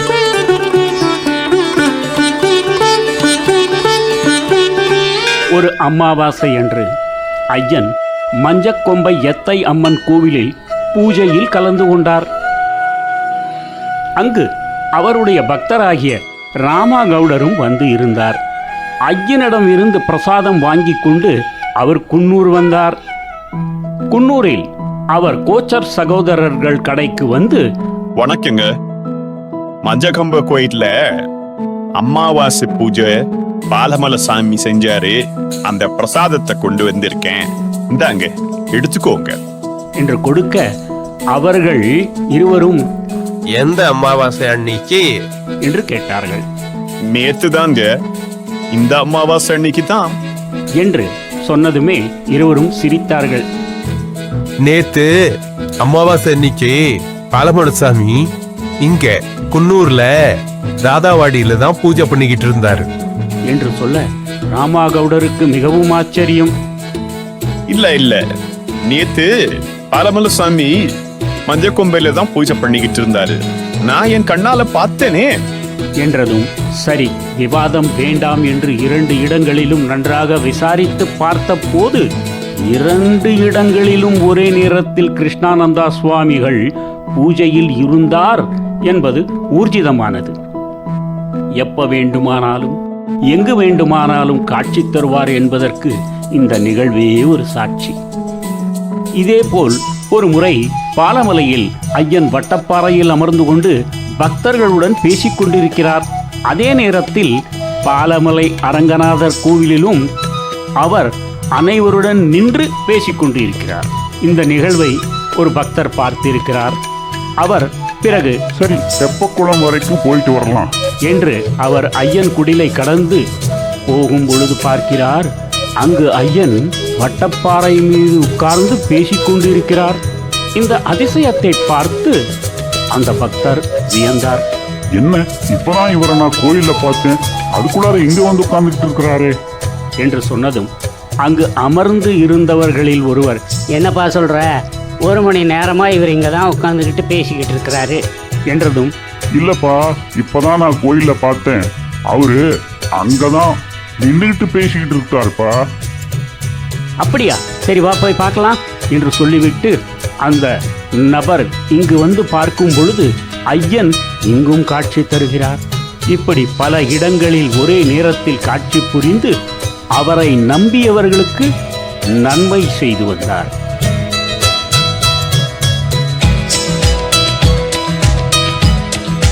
ஒரு நாள் ஐயன் பாலமலையில் வட்டப்பாறையின் மீது அமர்ந்து கொண்டு இருந்த வேளையில் பாலமலைக்கு வந்த 2 நபர்கள் ஐயனை பார்த்து வணங்கிவிட்டு, சாமி, நாங்க கேள்விப்பட்டிருக்கோம் உங்க மாதிரி துறவிங்கெல்லாம் மண்ணை பொண்ணாக்குவாங்களாமே என்று ஏளனமாக கேட்க ஐயன் சிரித்துக்கொண்டு, அப்படியா, சரி, உன் காலுக்கு பக்கத்துல இருக்கிற கல்லை எடுத்து உன் கையில இறுக்கமா பிடிச்சிக்கோ என்று சொல்லி சற்று நேரம் கழித்து, இப்போ உன் கையை திறந்து பாரு, அதுல என்ன இருக்குன்னு என்று சொன்னார். என்ன அதிசயம்! அந்த கல் தங்கமாக மாறியிருந்தது. அதை பார்த்த அந்த இருவரும் அவர்களது தவறை உணர்ந்து ஐயனிடம் மன்னிப்பு கேட்டார்கள். மன்னிச்சுக்கோங்க சாமி, உங்களை பத்தி தெரியாம நாங்க தப்பா பேசிட்டோம் என்றதும், சரி சரி பரவாயில்ல, இப்போ அதை கீழே போட்டுடு என்றார். அவர்களும் அந்த கையில் வைத்திருந்ததை நிலத்தில் போட்டு விட்டார்கள். தங்கமாக ஜொலித்துக் கொண்டு இருந்த அந்த கல் மறுபடியும் கல்லாகவே மாறிவிட்டது. அப்பொழுது ஐயன் சொன்னார், தம்பி, மண்ணை பொன்னாக்குறது மனுஷன் கையில தான் இருக்கு. இந்த மண்ணுல நெல்லை விதைச்சு அறுவடை பண்ணி அதை அரிசியாக்கி அந்த அரிசியை வித்தா பொண்ணு கிடைக்கும் தானே. அதான்ப்பா மண்ணை பொன்னாக்குற உண்மையான விஷயம். நீ செய்கிற தொழில் தான் உனக்கு தெய்வம். அத நீ நேர்மையா செஞ்சிட்டாலே உங்ககிட்ட பொண்ணுக்கு குறை இருக்காது என்று அறிவுரை கூறினார். இதை கேட்ட அந்த இரு நபர்களும் ஐயன் காலில் விழுந்து வணங்கிவிட்டு விடை பெற்று சென்றனர். பெரியநாயக்கன் பாளையத்தைச் சேர்ந்த ஒருவர் இருளர் ஆன லக்ஷ்மணனின் நண்பர். அவருக்கு ஒரு பிரச்சனை இருந்தது. அவரது பூர்வீக சொத்தின் மீது பேங்கில் கடன் வாங்கி இருந்தார்கள். கடன் தவணையை சரியாக கட்டாத காரணத்தால் அந்த சொத்து ஜப்திக்கு வந்துவிட்டது. லக்ஷ்மணன் ஒரு நாள் அவரை சந்தித்த போது மிகவும் சோகமாக முகத்தை வைத்து இருந்ததை கண்டார். என்ன மூஞ்சியெல்லாம் வாடி இருக்கு, என்ன விஷயம் என்று லக்ஷ்மணன் கேட்க, அது ஒண்ணும் இல்லப்பா, இந்த பரம்பரை சொத்து மேல பேங்க்ல இருந்து கடன் வாங்கினோம், தவணை கட்ட முடியல, அந்த சொத்து ஜப்திக்கு வந்துருச்சு என்று சொன்னதும், நீ ஏன் கவலைப்படுற, வா பாலமுல ஐயன் இருக்காரு, வந்து ஐயனை பாரு, எல்லாம் சரியா போயிடும் என்று சொல்ல அந்த நண்பரும் லக்ஷ்மணனுடன் பாலமலைக்கு வந்து ஐயனை பார்த்தார். ஐயனிடம் விவரத்தை சொல்ல, உன் சொத்தெல்லாம் ஒன்றும் ஜப்தி போகாது, கவலைப்படாதே, எல்லாம் சரியா போயிடும் போ என்று கூறி அனுப்பி வைத்து விட்டார். வங்கி அதிகாரிகள் ஜப்தி செய்ய வேண்டும் என்று அவசரப்படுத்தி கொண்டு இருந்தவர்கள் தானாகவே நின்று விட்டார்கள். சொத்தும் ஜப்தியாகவில்லை. கூடிய விரைவில் அவர்கள் கடன் தவணைகளையும் கட்டியும் முடித்தார்கள். தெய்வீக நிலையில் பாலமலை சுவாமிகள் சொல்லும் வார்த்தைகள் அப்படியே பலிக்க ஆரம்பித்து விட்டன. அவர் சொல் இறை சொல்லாக மாற ஆரம்பித்து விட்டது. ஊட்டிக்கு அருகாமையில் கம்பட்டி என்னும் ஒரு சின்ன ஊர். அந்த ஊரைச் சேர்ந்த தம்பதியருக்கு குழந்தை பாக்கியம் இல்லை. பாலமலை சுவாமிகள் பற்றி கேள்விப்பட்டார்கள். ஆகவே ஒரு அமாவாசை தினத்தன்று மஞ்சக்கொம்பை வந்து சுவாமிகளை கண்டு வணங்கினார்கள். மிகுந்த துக்கத்தோடு இருக்கும் அவர்களை பார்த்து, நீங்க ஏனேட்டா ஏக கப்பலோடு தரே என்று ஐயன் கேட்க, சாமி, எங்களுக்கு ಕುಳ್ಳುವ ಭಾಗ್ಯ ಇಲ್ಲ, ಮದುವೆ ಮಾಡಿ ಅಪ್ಪರ ದಿನ ಆಯ್ತಾன், ಆಲೆ ಕುಳ್ಳುವಿல்லாதப்பனே எங்க மனசு அப்பற கஷ்டவாயிடுது என்று சொல்ல, கவலைப்படப்பட நீங்க ಶ್ರೀಮನ್ ನಾರಾಯಣ ಅರುಳು ಅರ್ಧ ನಿಂಗ ಮನದೋಗೆ ಕೂಡಿ ಸಿತ್ತಿರುವ ಕೊನ್ನುವೆ ಸತ್ತ ಮಾಡಿಯರ ನಿಂಗ ಅವ್ವ ಅಪ್ಪ ಆದರೆ கண்டிப்பா கவலைப்படாத நீங்க போயிட்டு பாருவி என்று வாழ்த்தி அனுப்பினார். பிறகு அவர்களுக்கு 10 மாதம் கழித்து ஒரு பெண் குழந்தை பிறந்தது. ஐயன் சொல் என்றுமே மாறாதே. அவர் நாவில்தான் சாக்ஷாத் ஆதிபராசக்தியே அமர்ந்திருக்கிறாளே.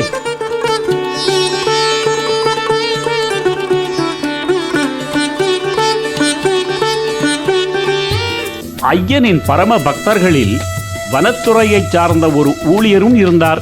ஒரு முறை அவர் ஐயனுக்கு புலித்தோல் ஒன்றை கொண்டு வந்து கொடுத்தார். ஐயன் மிகவும் மகிழ்ச்சியுடன் அதை வாங்கிக் கொண்டு தனது குடிலில் அதன் மீது அமர்ந்து தியானம் செய்ய ஆரம்பித்து விட்டார். புலித்தோல் மீது அமர்ந்து தவம் புரிந்தால் அந்த தவத்தின் பலம் மிகவும் கூடும் என்பது சித்தர்களின் நம்பிக்கை. ஆகையால்தான் சித்தர்களும் முனிவர்களும், ஏன் கிருஷ்ணானந்த சுவாமியின் குருவும் கூட புலித்தோல் மீது அமர்ந்துதான் தவம் புரிந்து இருக்கிறார்கள். ஐயன் தனது தவக்குடிலை மிகவும் புனிதமாக வைத்திருந்தார். ஒரு முறை சில வனத்துறை அதிகாரிகளின் காதுக்கு பாலமலையில் வனத்துறையைச் சார்ந்த இடத்தில் ஒரு துறவி குடிலை அமைத்து தவம் புரிகிறார். அது சட்டத்திற்கு புறம்பான விஷயம் என்ற செய்தி வந்தது. அவர்களும் அங்கு வந்து சோதனையிட்டனர். அப்பொழுது அவர்கள் கால்களில் பூட்ஸ்களை அணிந்தவாறு அந்த குடிலுக்குள் சென்று வந்தார்கள். ஐயனுக்கு கோபம் தலைக்கு மேல் ஏறிவிட்டது. இவ்வளவு புனிதமாக வைத்து இருந்த என் குடிலை காலணிகளை கலட்டாமல் அந்த இடத்தில் நுழைந்து விட்டார்களே, இனி இந்த இடத்தில் நான் எப்படி இருப்பேன் என்று நினைத்து கொண்டு இருக்கையில் ஐயனின் பக்தராகிய கோயம்புத்தூரைச் சேர்ந்த ஜபக் என்னும் சமணர் ஐயனிடம், சாமி, நம்ம இடம் தான் கோவனூர்ல இருக்குல்ல, அங்க வேணும்னா நீங்க வந்து இருங்களேன் என்று சொல்ல, அப்போதைக்கு ஐயனுக்கு அது சரி என்று பட, ஐயனும் பாலமலை அடிவாரத்தில் உள்ள கோவனூரில் அந்த சமணரின் இடத்திற்கு வந்துவிட்டார். அந்த சமணரும் பாலமலை சாமிக்கு அங்கு ஒரு குடிலை கட்டி தந்து அதில் ஐயனை தங்க வைத்தார். பாலமலை சாமியின் அன்பர்களும் பக்தர்களும் ஐயனை காண கோவனூரில் உள்ள அந்த இடத்திற்கு வர ஆரம்பித்து விட்டனர். இப்படியே காலம் சென்று கொண்டு இருந்தது. 68 வயது முடிந்து 69ஆம் வயதை ஐயன் எட்டும் வேளையில் ஐயனின் கழுத்தில் இருபுறமும் சின்ன சின்ன கட்டிகள் உருவாக ஆரம்பித்து விட்டன. கோத்தகிரியில் இருந்து டாக்டர் பெள்ளிராஜ் வந்து அவரை பார்த்துவிட்டு, உங்களை கண்டிப்பா ஆஸ்பத்திரிக்கு அழைச்சிட்டு போய் தான் காட்டணும் சாமி என ஐயனிடம் சொல்ல, முதலில் ஐயன் வேண்டாம் என்று மறுத்தார். பிறகு பக்தர்களின் ஏக்கத்தை புரிந்து கொண்ட அவர் சரி என்று அனுமதியும் கொடுத்து விட்டார். அந்த சமணரும் பெள்ளிராஜும் கோவையில் உள்ள குப்புசாமி நாயுடு மருத்துவமனைக்கு அழைத்து வந்தனர். அங்கு ஐயனை பார்க்க ஒரு பெண் டாக்டர் வந்தார். அந்த அம்மையாரின் பெயர் லீலா. கல்யாணமாகாத அந்த அம்மையார் நோயாளிகளை குணப்படுத்துவதில் அவருடைய வாழ்க்கையை அர்ப்பணித்து இருந்தார். பிரம்மச்சாரியத்தை கடைபிடித்து கொண்டும் இருந்தார். ஐயனை பரிசோதித்து பார்த்துவிட்டு ஐயனின் உடலில் இருந்த கட்டிகளில் இருந்து சில மாதிரிகளை சேமித்து பரிசோதனை கூடத்திற்கு அனுப்பி வைத்தார். சில நாட்கள் கழித்து பரிசோதனை விவரங்கள் தெரிய வந்தது.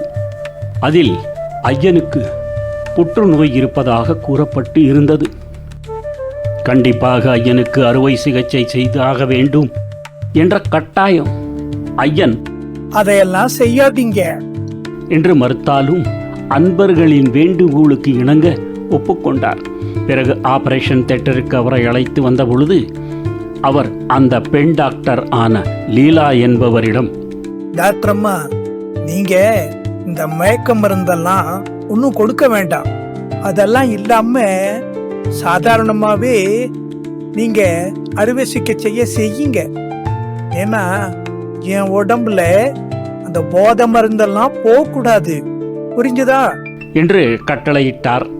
அந்த பெண் டாக்டர் என்ன சொல்றாய்வா, இது எப்படி சாத்தியம் என்று நினைத்து, ஐயா, உமக்கு வலிக்குமே என்று சொல்ல, ஐயன், அதுக்கெல்லாம் நீ கவலைப்படாதம்மா, எனக்கு வலிக்காது. என்ன, நீ உன் வேலையை செய், உன் கடமை அதை முழுசா செய் என்று சொன்னார். அந்த அம்மையாரும் பயந்தபடியே அறுவை சிகிச்சையை தொடர்ந்தார். ஆனால் அந்த அம்மையாருக்கு மாபெரும் ஆச்சரியம் காத்திருந்தது. ஐயன் சற்று கூட வலியை தன் முகத்தில் காட்டிக்கொள்ளவில்லை. ஆபரேஷன் நல்ல முறையில் நடந்து முடிந்தது. பிறகு ஐயனை அந்த ஆஸ்பத்திரியில் இருக்கும் ஒரு அறையில் மாற்றினார்கள்.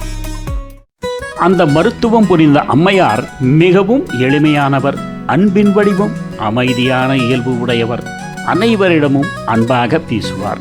அவர் ஐயனிடம், சுவாமி, உம்ம போல பெரியவாளுக்கெல்லாம் சேவை செய்கிறது நேக்கு கிடைச்ச பெரிய பிராப்தம்.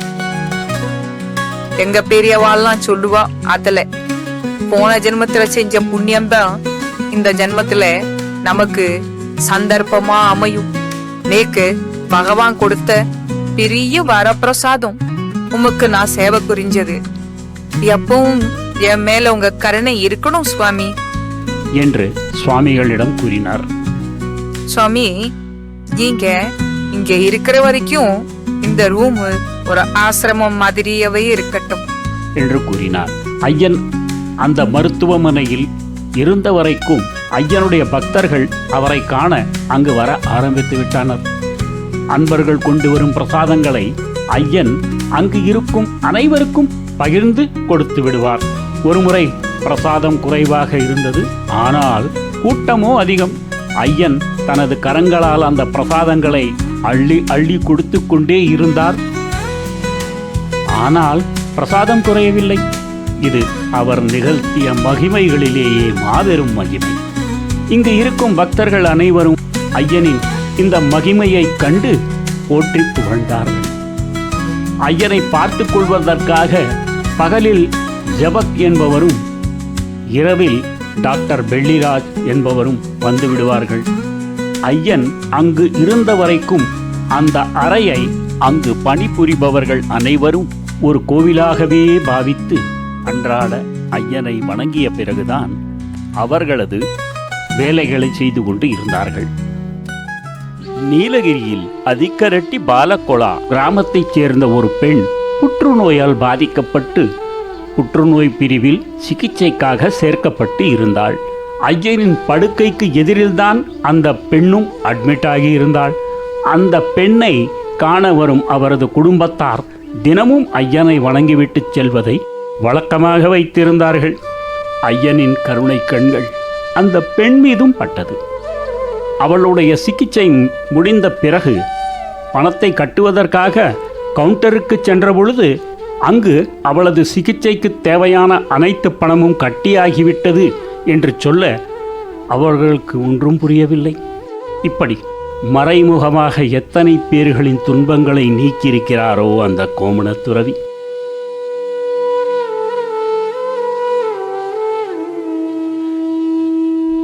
சிகிச்சை முடிந்த பிறகு ஐயனை கோவனூர் குடிலுக்கு அவருடைய பக்தர்கள் அழைத்து வந்தனர். சாமிகள் தன்னுடைய இறுதி வேளை வந்து விட்டதை அறிந்திருந்தார். அவர் தம் அருகில் இருந்த அந்த மார்வாடி அன்பரை அழைத்து அவரிடம் சொன்னார், ஜபக் சாமி, ஒரு வண்டியை ஏற்பாடு பண்ணுங்க. நாம டாக்டர் பில்லிராஜ பார்க்கறதுக்கு கோத்தகிரிக்கு போகணும் இப்போ என்று சொன்னார். அந்த மார்வாடி அன்பரும் ஒரு வண்டியை ஏற்பாடு செய்தார். அங்கிருந்து அந்த வண்டியில் ஐயனை அழைத்து கொண்டு கோத்தகிரியில் உள்ள டாக்டர் பெள்ளிராஜின் இல்லத்திற்கு அழைத்து சென்றார். பெள்ளிராஜும் அவரது குடும்பத்தாரும் ஐயனை வீட்டுக்குள் வருமாறு அழைத்தனர். ஆனால் ஐயன், நான் சற்று நேரம் இந்த மாட்டுத் தொழுவத்தில் தங்கியிருந்து விட்டு போகிறேன் என்று சொன்னார். ஏனென்றால் ஐயன் அங்குதானே தங்குவார் எப்பொழுதும். பெள்ளிராஜ் அவர்களின் வீட்டிற்கு அருகில் இருந்த மாட்டுத் தொழுவத்தை பெள்ளிராஜின் மனைவியார் சுத்தம் செய்தார். அங்கு ஒரு பலகையை போட்டு அதன் மீது புத்தம் புதிய போர்வை ஒன்றை விரித்து சுவாமிகளை இருக்கச் செய்தார். பிறகு பாலும் பழமும் தரப்பட்டது. சுமார் 1 மணி நேரம் ஐயன் அந்த இடத்தில் இருந்தார். பிறகு ஐயனை அந்த மார்வாடி அன்பர் கோவனூரில் தனது இடத்தில் உள்ள ஐயன் குடிலுக்கே அழைத்து வந்து விட்டார். ஐயன் இந்த பூவுலகை விட்டு பிரியும் தருணம் வந்துவிட்டது. அவரை சுற்றி அன்பர்கள் நின்று கொண்டு இருந்தார்கள். அவர்களிடம் ஐயன் கடைசியாக சொன்ன வார்த்தை, என் உசுறு பிரிஞ்சதுக்கு அப்புறம் 3 மணி நேரத்துக்கு யாரும் என் உடலை தொட வேண்டாம் என்று உத்தரவிட்டார். 1982 ஆண்டு மார்ச் 14ஆம் தேதி அன்று பங்குனி மாதம் 1ஆம் தேதி ஞாயிற்றுக்கிழமை, உத்தராயண காலம், சுவாதி நட்சத்திரம், பஞ்சமி திதி, வசந்த ரித்து இவை அனைத்தும் ஒன்று கூடிய நன்னாளில் ஐயன் தனது பூத உடலை விட்டு இறைவனுடன் 2 கலந்து விட்டார். அந்த தருணம் ஏனோ இயற்கையே துயரத்தில் ஆழ்ந்தது போல் இருந்தது. ஏன் இல்லாமல் இங்கும் அங்கும் நடமாடிக்கொண்டு இருந்த அந்த நடமாடும் தெய்வம் இனி கண்களுக்கு காண கிடைக்காதே. ஐயன் இந்த பூவுலகை விட்டு பிரிந்த செய்தி காட்டுத்தீயைப் போல் எட்டு திக்கும் பரவியது. இதை கேள்விப்பட்ட ஐயனின் பக்தர்கள் ஐயனின் கடைசி தரிசனத்திற்காக அந்த இடத்திற்கு வந்து சேர்ந்தார்கள். ஐயனின் பக்தர்கள் அனைவரும் ஒன்று கூடி ஐயனுக்கு அங்கு இறுதி அஞ்சலி செலுத்தினார்கள். இந்த செய்தியை கேட்ட ஐயனின் அதீத பக்தர் ஒருவர் எங்கிருந்தோ வந்து ஐயனின் பாதங்களை பிடித்து கொண்டு பித்தனை போல் அழுது கொண்டு இருந்தார். அந்த காட்சி காண்பதற்கு மிகவும் வருத்தமாக இருந்தது.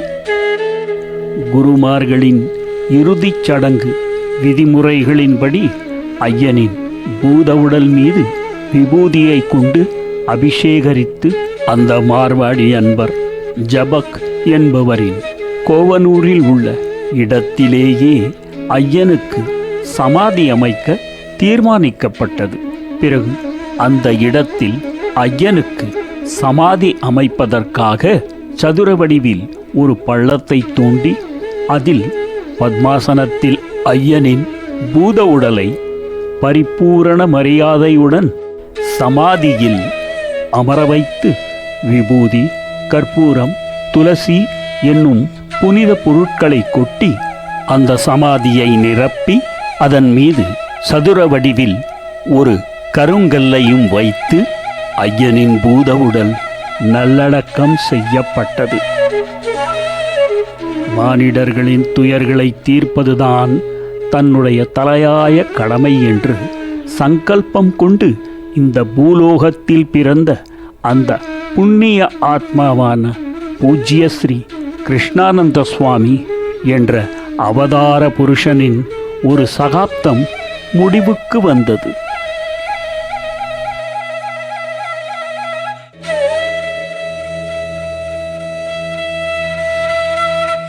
சில நாள் கழித்து ஐயனின் சமாதியில் அந்த மார்வாடி அன்பர் ஒரு பளிங்கு கல்லினால் செய்யப்பட்ட ஐயனின் உருவச் சிலையை அங்கு பிரதிஷ்டை செய்து பூஜை புனஸ்காரங்கள் செய்து வந்தார். ஐயனின் நெருங்கிய பக்தர்களும் அங்கு அவ்வப்போது வந்த வண்ணம் இருந்தார்கள். சென்னையைச் சேர்ந்த ஐயனின் பக்தர் ஒருவர் ஐம்பொன்னால் செய்யப்பட்ட ஐயனின் உருவச் சிலையை உலிக்கல்லில் உள்ள கிருஷ்ணன் கோவிலுக்கு காணிக்கையாக கொடுத்தார். ஐயனின் குரு பூஜை தினத்தன்று பக்தர்கள் அங்கு கூடி பஜனை பூஜைகளை செய்தபடி அன்னதானத்தையும் செய்து கொண்டு இருக்கிறார்கள். ஆனால் பாலமலையில் இருந்த ஐயனின் தவக்குடில் சரியான பராமரிப்பு இல்லாமல் இருந்தது. பாலமலை ரங்கநாதர் கோவில் அறங்காவலர் திரு ஜெகதீசன் அவர்களின் அண்ணனான சந்திரசேகரன் என்பவர் இதை கண்டு வருத்தப்பட்டு கொண்டு இருந்தார். கோவையில் அவருடைய அலுவலகம் இருந்தது. அதன் அருகில் ஐயன் சமுதாயத்தைச் சேர்ந்த ஒரு தையல்காரர் கடை வைத்து இருந்தார். அவரிடம் சந்திரசேகரன் விவரத்தை சொல்ல தையல் கடைக்காரர் தனது நண்பர்களை அழைத்து கொண்டு அங்கு வந்து அந்த இடத்தை பராமரிக்க ஆரம்பித்தார். அந்த நண்பர்களில் ஒருவர் அணிக்குறை ராமாகவுடரின் சின்ன மகனான மூர்த்தி. அங்கு ஐயனின் படத்தை மட்டும் வைத்து அவ்வப்போது பூஜை செய்து வந்தார்கள். மூர்த்திக்கு அங்கு சென்று பார்த்ததில் ஐயன் மீது அதீத பக்தியும் நம்பிக்கையும் ஏற்பட்டது. மூர்த்தி என்பவரின் வீட்டிற்கு ஆனந்தசாமி என்னும் ஒரு துறவி வருவார். அவரும் ஐயனின் தவக்குடிலுக்கு வந்து பார்த்துவிட்டு இது மிகவும் புனிதமான இடம் என்பதை புரிந்து கொண்டார். இந்த விஷயம் ராமாகவுடரின் குடும்பத்தில் முக்கியமாக பேசப்பட்டது. இதை கேட்ட திரு ராமகவுடர் தனது மூத்த மகனான சிவராஜிடம் இந்த இறைப்பணியை உனது தம்பி மூர்த்தியுடன் சேர்ந்து வாழ்நாள் முழுவதும் நீ செய்து கொண்டே இருக்க வேண்டும் என்று உத்தரவிட்டார். தந்தை சொல்மிக்க மந்திரம் இல்லை என்ற சான்றோர் வாக்குக்கு இணங்க சிவராஜும் அந்த கட்டளையை ஏற்றுக்கொண்டார். அதன் பிறகு அந்த குடும்பத்தைச் சேர்ந்த அனைவரும் மங்கையர்கள் உட்பட இந்த இறைப்பணிக்கு தங்களை முழுமையாக அர்ப்பணித்துக் கொண்டார்கள். அவர் குடும்பத்தார் அனைவரும் பாலமலை ஐயன் தவக்குடிலுக்கு வந்து பஜனைகளும் பூஜைகளும் செய்து வந்தார்கள். பாலமலை அரங்கநாதர் கோவிலுக்கு வரும் பக்தர்களும் அங்கு வர ஆரம்பித்து விட்டார்கள். பலரும் அங்கு வந்து கூடி பூஜை புனஸ்காரங்களை செய்ய ஆரம்பித்ததில் இருந்து அந்த கூட்டம் ஒரு குழுவாகவே மாறிவிட்டது. அந்த குழுவில் துறவி ஆனந்தன், மூர்த்தி, அவருடைய மூத்த அண்ணன் சிவராஜ், மூர்த்தி குடும்பத்தைச் சேர்ந்த தாய்மார்களும் மற்றும் பல குடும்பங்களைச் சேர்ந்த தம்பதியர்களும் இருந்தார்கள். வருடா வருடம் அந்த குழுவினர் ஒன்று கூடி ஐயனின் தவக்குடிலில் கிருஷ்ணானந்த சுவாமியின் குரு பூஜை நிகழ்ச்சிகள் மிக சிறப்பாக நடத்த ஆரம்பித்து விட்டார்கள். அந்த குடிலில் உள்ள கதவு சற்று பாழடைய ஆரம்பித்து விட்டது. இதை கண்ட மூர்த்தியின் அண்ணனான சிவராஜ் என்பவர் அதை புனரமைக்க நினைத்தார். அவர் ஒரு சிவில் இன்ஜினியர். துறவி ஆனந்தன், மூர்த்தி, சிவராஜ் மற்றும் குழுவினரின் முயற்சியால் புது நிலவை நட்டு கதவு மாற்றி அமைக்கப்பட்டது. கிழக்கு வாசல் பார்த்தும் ஒரு கதவை வைத்தார்கள். ஒரு நாள் பணி நிமித்தமாக மூர்த்தி சென்று கொண்டு இருந்தபோது போகும் வழியில் ஒரு சிற்பி பல சிலைகளை செய்து வைத்து இருந்ததை பார்த்தார். உடனே அவர் மனதில் ஒரு எண்ணம் தோன்றியது. நாம் கிருஷ்ணானந்த சுவாமியின் சிலையை அவரது தவக்குடிலில் வைத்தால் என்ன என்று மூர்த்தி தனது எண்ணத்தை துறவி ஆனந்திடமும் அவர் அண்ணன் சிவராஜிடமும் மற்றும் குழுவினரிடமும் தெரிவிக்க நல்ல யோசனைதான் என்று அனைவரும் ஒப்புக்கொண்டார்கள். பிறகு அவர்கள் அந்த சிலை வடிக்கும் சிற்பியிடம் வந்து கிருஷ்ணானந்த சுவாமியின் புகைப்படத்தை காட்டி சிலை அமைப்பதற்கு என்ன விலை ஆகும் என்று விசாரிக்க அந்த சிற்பியும் 1.25 லட்சம் இதற்கு செலவாகும் என்று சொல்ல முன்பணமாக சிற்பிக்கு 20,000 ரூபாய் கொடுத்துவிட்டு கிருஷ்ணானந்த சுவாமி சிலையை செய்வதற்கு ஆர்டர் கொடுத்து விட்டார்கள். கிட்டத்தட்ட 6 மாதங்கள் ஆகியும் சிலை வடிவமைக்கப்படவில்லை. ஒரு நாள் சிற்பி குழுவினரை அழைத்து, தயவு செஞ்சு மன்னிக்கணும், என்னால இந்த சிலையை உருவாக்கவே முடியாது. ஏன்னா எனக்கு இன்னும் உத்தரவே கிடைக்கல என்று சொல்லி அந்த முன்பணத்தை திருப்பி கொடுத்து விட்டார். ஆனால் அந்த குழுவினர் முயற்சியை விடுவதாக இல்லை. அவிநாசியில் சிலைகள் உருவாக்கப்படுகின்றன என்ற செய்தி அவர்களுக்கு கிடைக்க ஆனந்தம், சிவராஜ், மூர்த்தி மற்றும் குழுவினர் அவிநாசி சென்று அங்கு விசாரிக்க ஆரம்பித்தார்கள். பல இடங்களில் பலவிதமான விலைகளை சிற்பிகள் கூறினார்கள். சிலர் 1.5 லட்சம், சிலர் 1 லட்சம், சிலர் 80,000 என்று பற்பல வித்தியாசமான விலைகள் சொன்னார்கள்.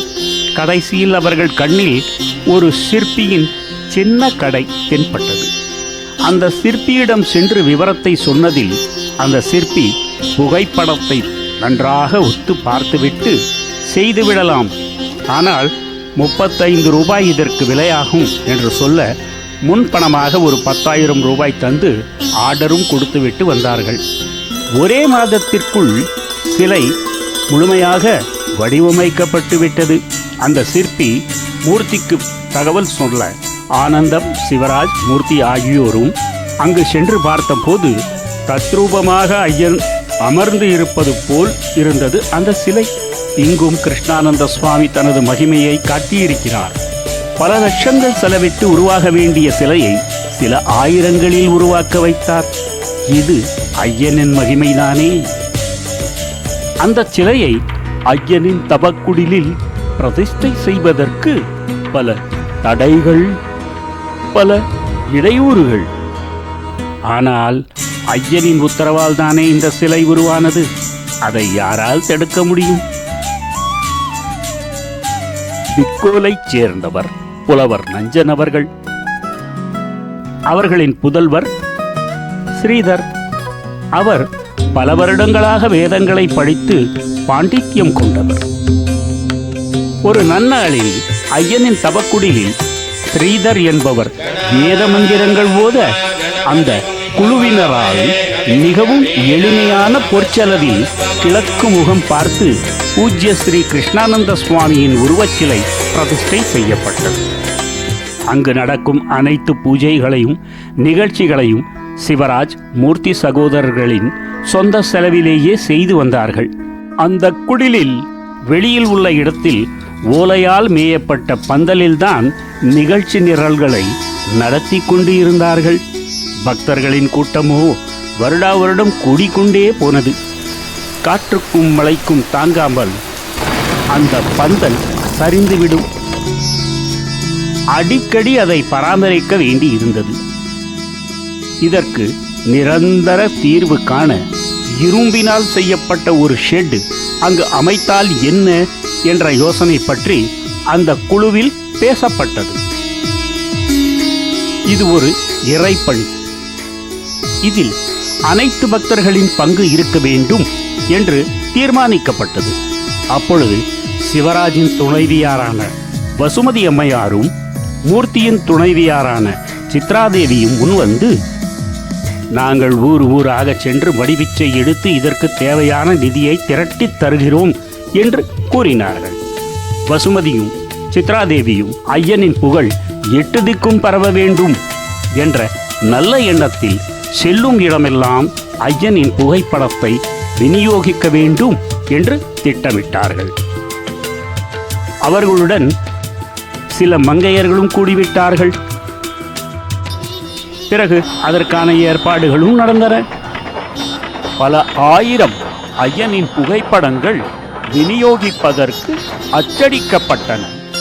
குழுவினர் அனைவரும் ஒன்று கூடி கோவை சுற்றுவட்டத்திலும் நீலகிரி சுற்றுவட்டத்திலும் கிட்டத்தட்ட 2.5 வருடம் மடிப்பிச்சை எடுத்து அதற்குண்டான நிதியை திரட்டினார்கள்.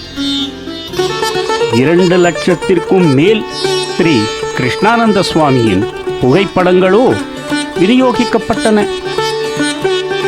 பிறகு ஐயன் தவக்குடிலில் அந்த கட்டுமான பணிகள் விறுவிறுப்பாக நடக்க ஆரம்பித்து விட்டது.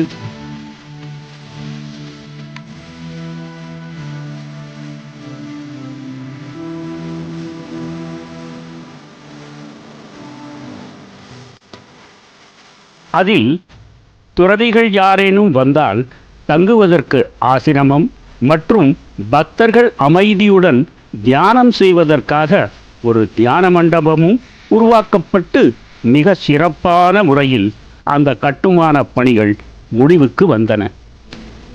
ஐயனுக்கு அனுதினமும் காலையும் மாலையும் தவறாமல் பூஜைகள் நடந்து கொண்டு இருக்கின்றன. அந்த குழுவின் இறைப்பணி பூஜ்ய ஸ்ரீ குரு கிருஷ்ணானந்த சுவாமி சேரிட்டபிள் ட்ரஸ்ட் என்ற பெயரில் செயல்பட்டு கொண்டு இருக்கிறது. அமாவாசை பௌர்ணமி நாட்களில் யாகம் வளர்த்து பக்தர்கள் கூடி பஜனைகள் கீர்த்தனைகள் பாடி நடனங்களை ஆடி ஐயனை கொண்டாடி வருகின்றனர். அந்த குழுவின் சார்பாக பாலமலை சுற்றுவட்டத்தில் இருக்கும் கிராமங்களில் வசிக்கும் ஆதிவாசிகளுக்கு தனம், தானியம், வஸ்திரம் ஆகியவை பௌர்ணமி பூஜைக்கு பிறகு தானமாக வழங்கப்படுகிறது. எண்ணுக்கடங்காத கூட்டம் ஐயனின் குரு பூஜைக்கும் சித்திரா பௌர்ணமிக்கும் மற்றும் அனைத்து விசேஷ நாட்களுக்கும் அங்கு வந்து கூடுகிறது. கிருஷ்ணானந்த சுவாமியின் குரு பூஜைக்கு வரும் பக்தர்களுக்காக பாலமலை அரங்கநாதர் கோவிலில் உள்ள அன்னதான கூடத்தில் 3 நாட்கள் ஓயாமல் அன்னதானமும் நடக்கிறது. அங்கு வரும் துறவிகள் மற்றும் சிவனடியார்களுக்கு வஸ்திரதானம் செய்து கௌரவிக்கப்படுகிறது. மேலும் அப்பகுதியில் வசிக்கும் இருளர்களுக்கு வஸ்திரதானம், படிக்கும் மாணவர்களுக்கு கல்வி ஊக்கத்தொகையும் வழங்கப்படுகிறது. ஐயனுக்கு நடக்கும் அனைத்து விசேஷங்களுக்கும் முழு சகாயம் செய்து கொண்டு இருக்கும் அந்த அரங்கநாதர் கோவில் அறங்காவலர் ஆன திரு ஜெகதீசன் அவர்களின் ஒத்துழைப்பு பாராட்டுக்குரியது. அந்த குழுவினர் ஊர்வலமாக ஐயனை எடுத்துச் செல்ல ஒரு உற்சவ மூர்த்தியும் செய்தார்கள். விசேஷ நாட்களில் ஐயனின் உற்சவ மூர்த்தியை பாலமலை அரங்கநாதர் கோவிலுக்கு எடுத்துச் சென்றும் மற்றும் கிரிவலம் வருவதையும் வழக்கமாக வைத்திருக்கிறார்கள். மேலும் வானவேடிக்கைகளையும் நடத்தி பூஜ்ய ஸ்ரீ கிருஷ்ணானந்த சுவாமிக்கு அவருடைய பக்தர்கள் சிறப்பான முறையில் திருவிழா நடத்தி கொண்டாடி வருகிறார்கள். ஐயனின் தவக்குடிலுக்கு வரும் பக்தர்களின் நேர்மையான கோரிக்கைகள் பரிபூரணமாக நிறைவேறும் என்ற நம்பிக்கை மக்களின் மனதில் பதிந்துவிட்டது.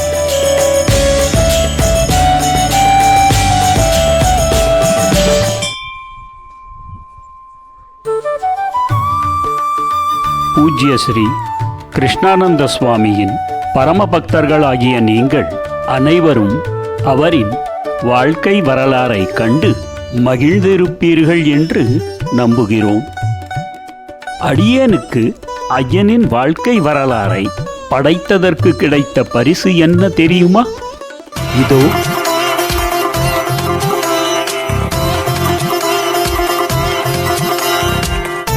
வணக்கம்.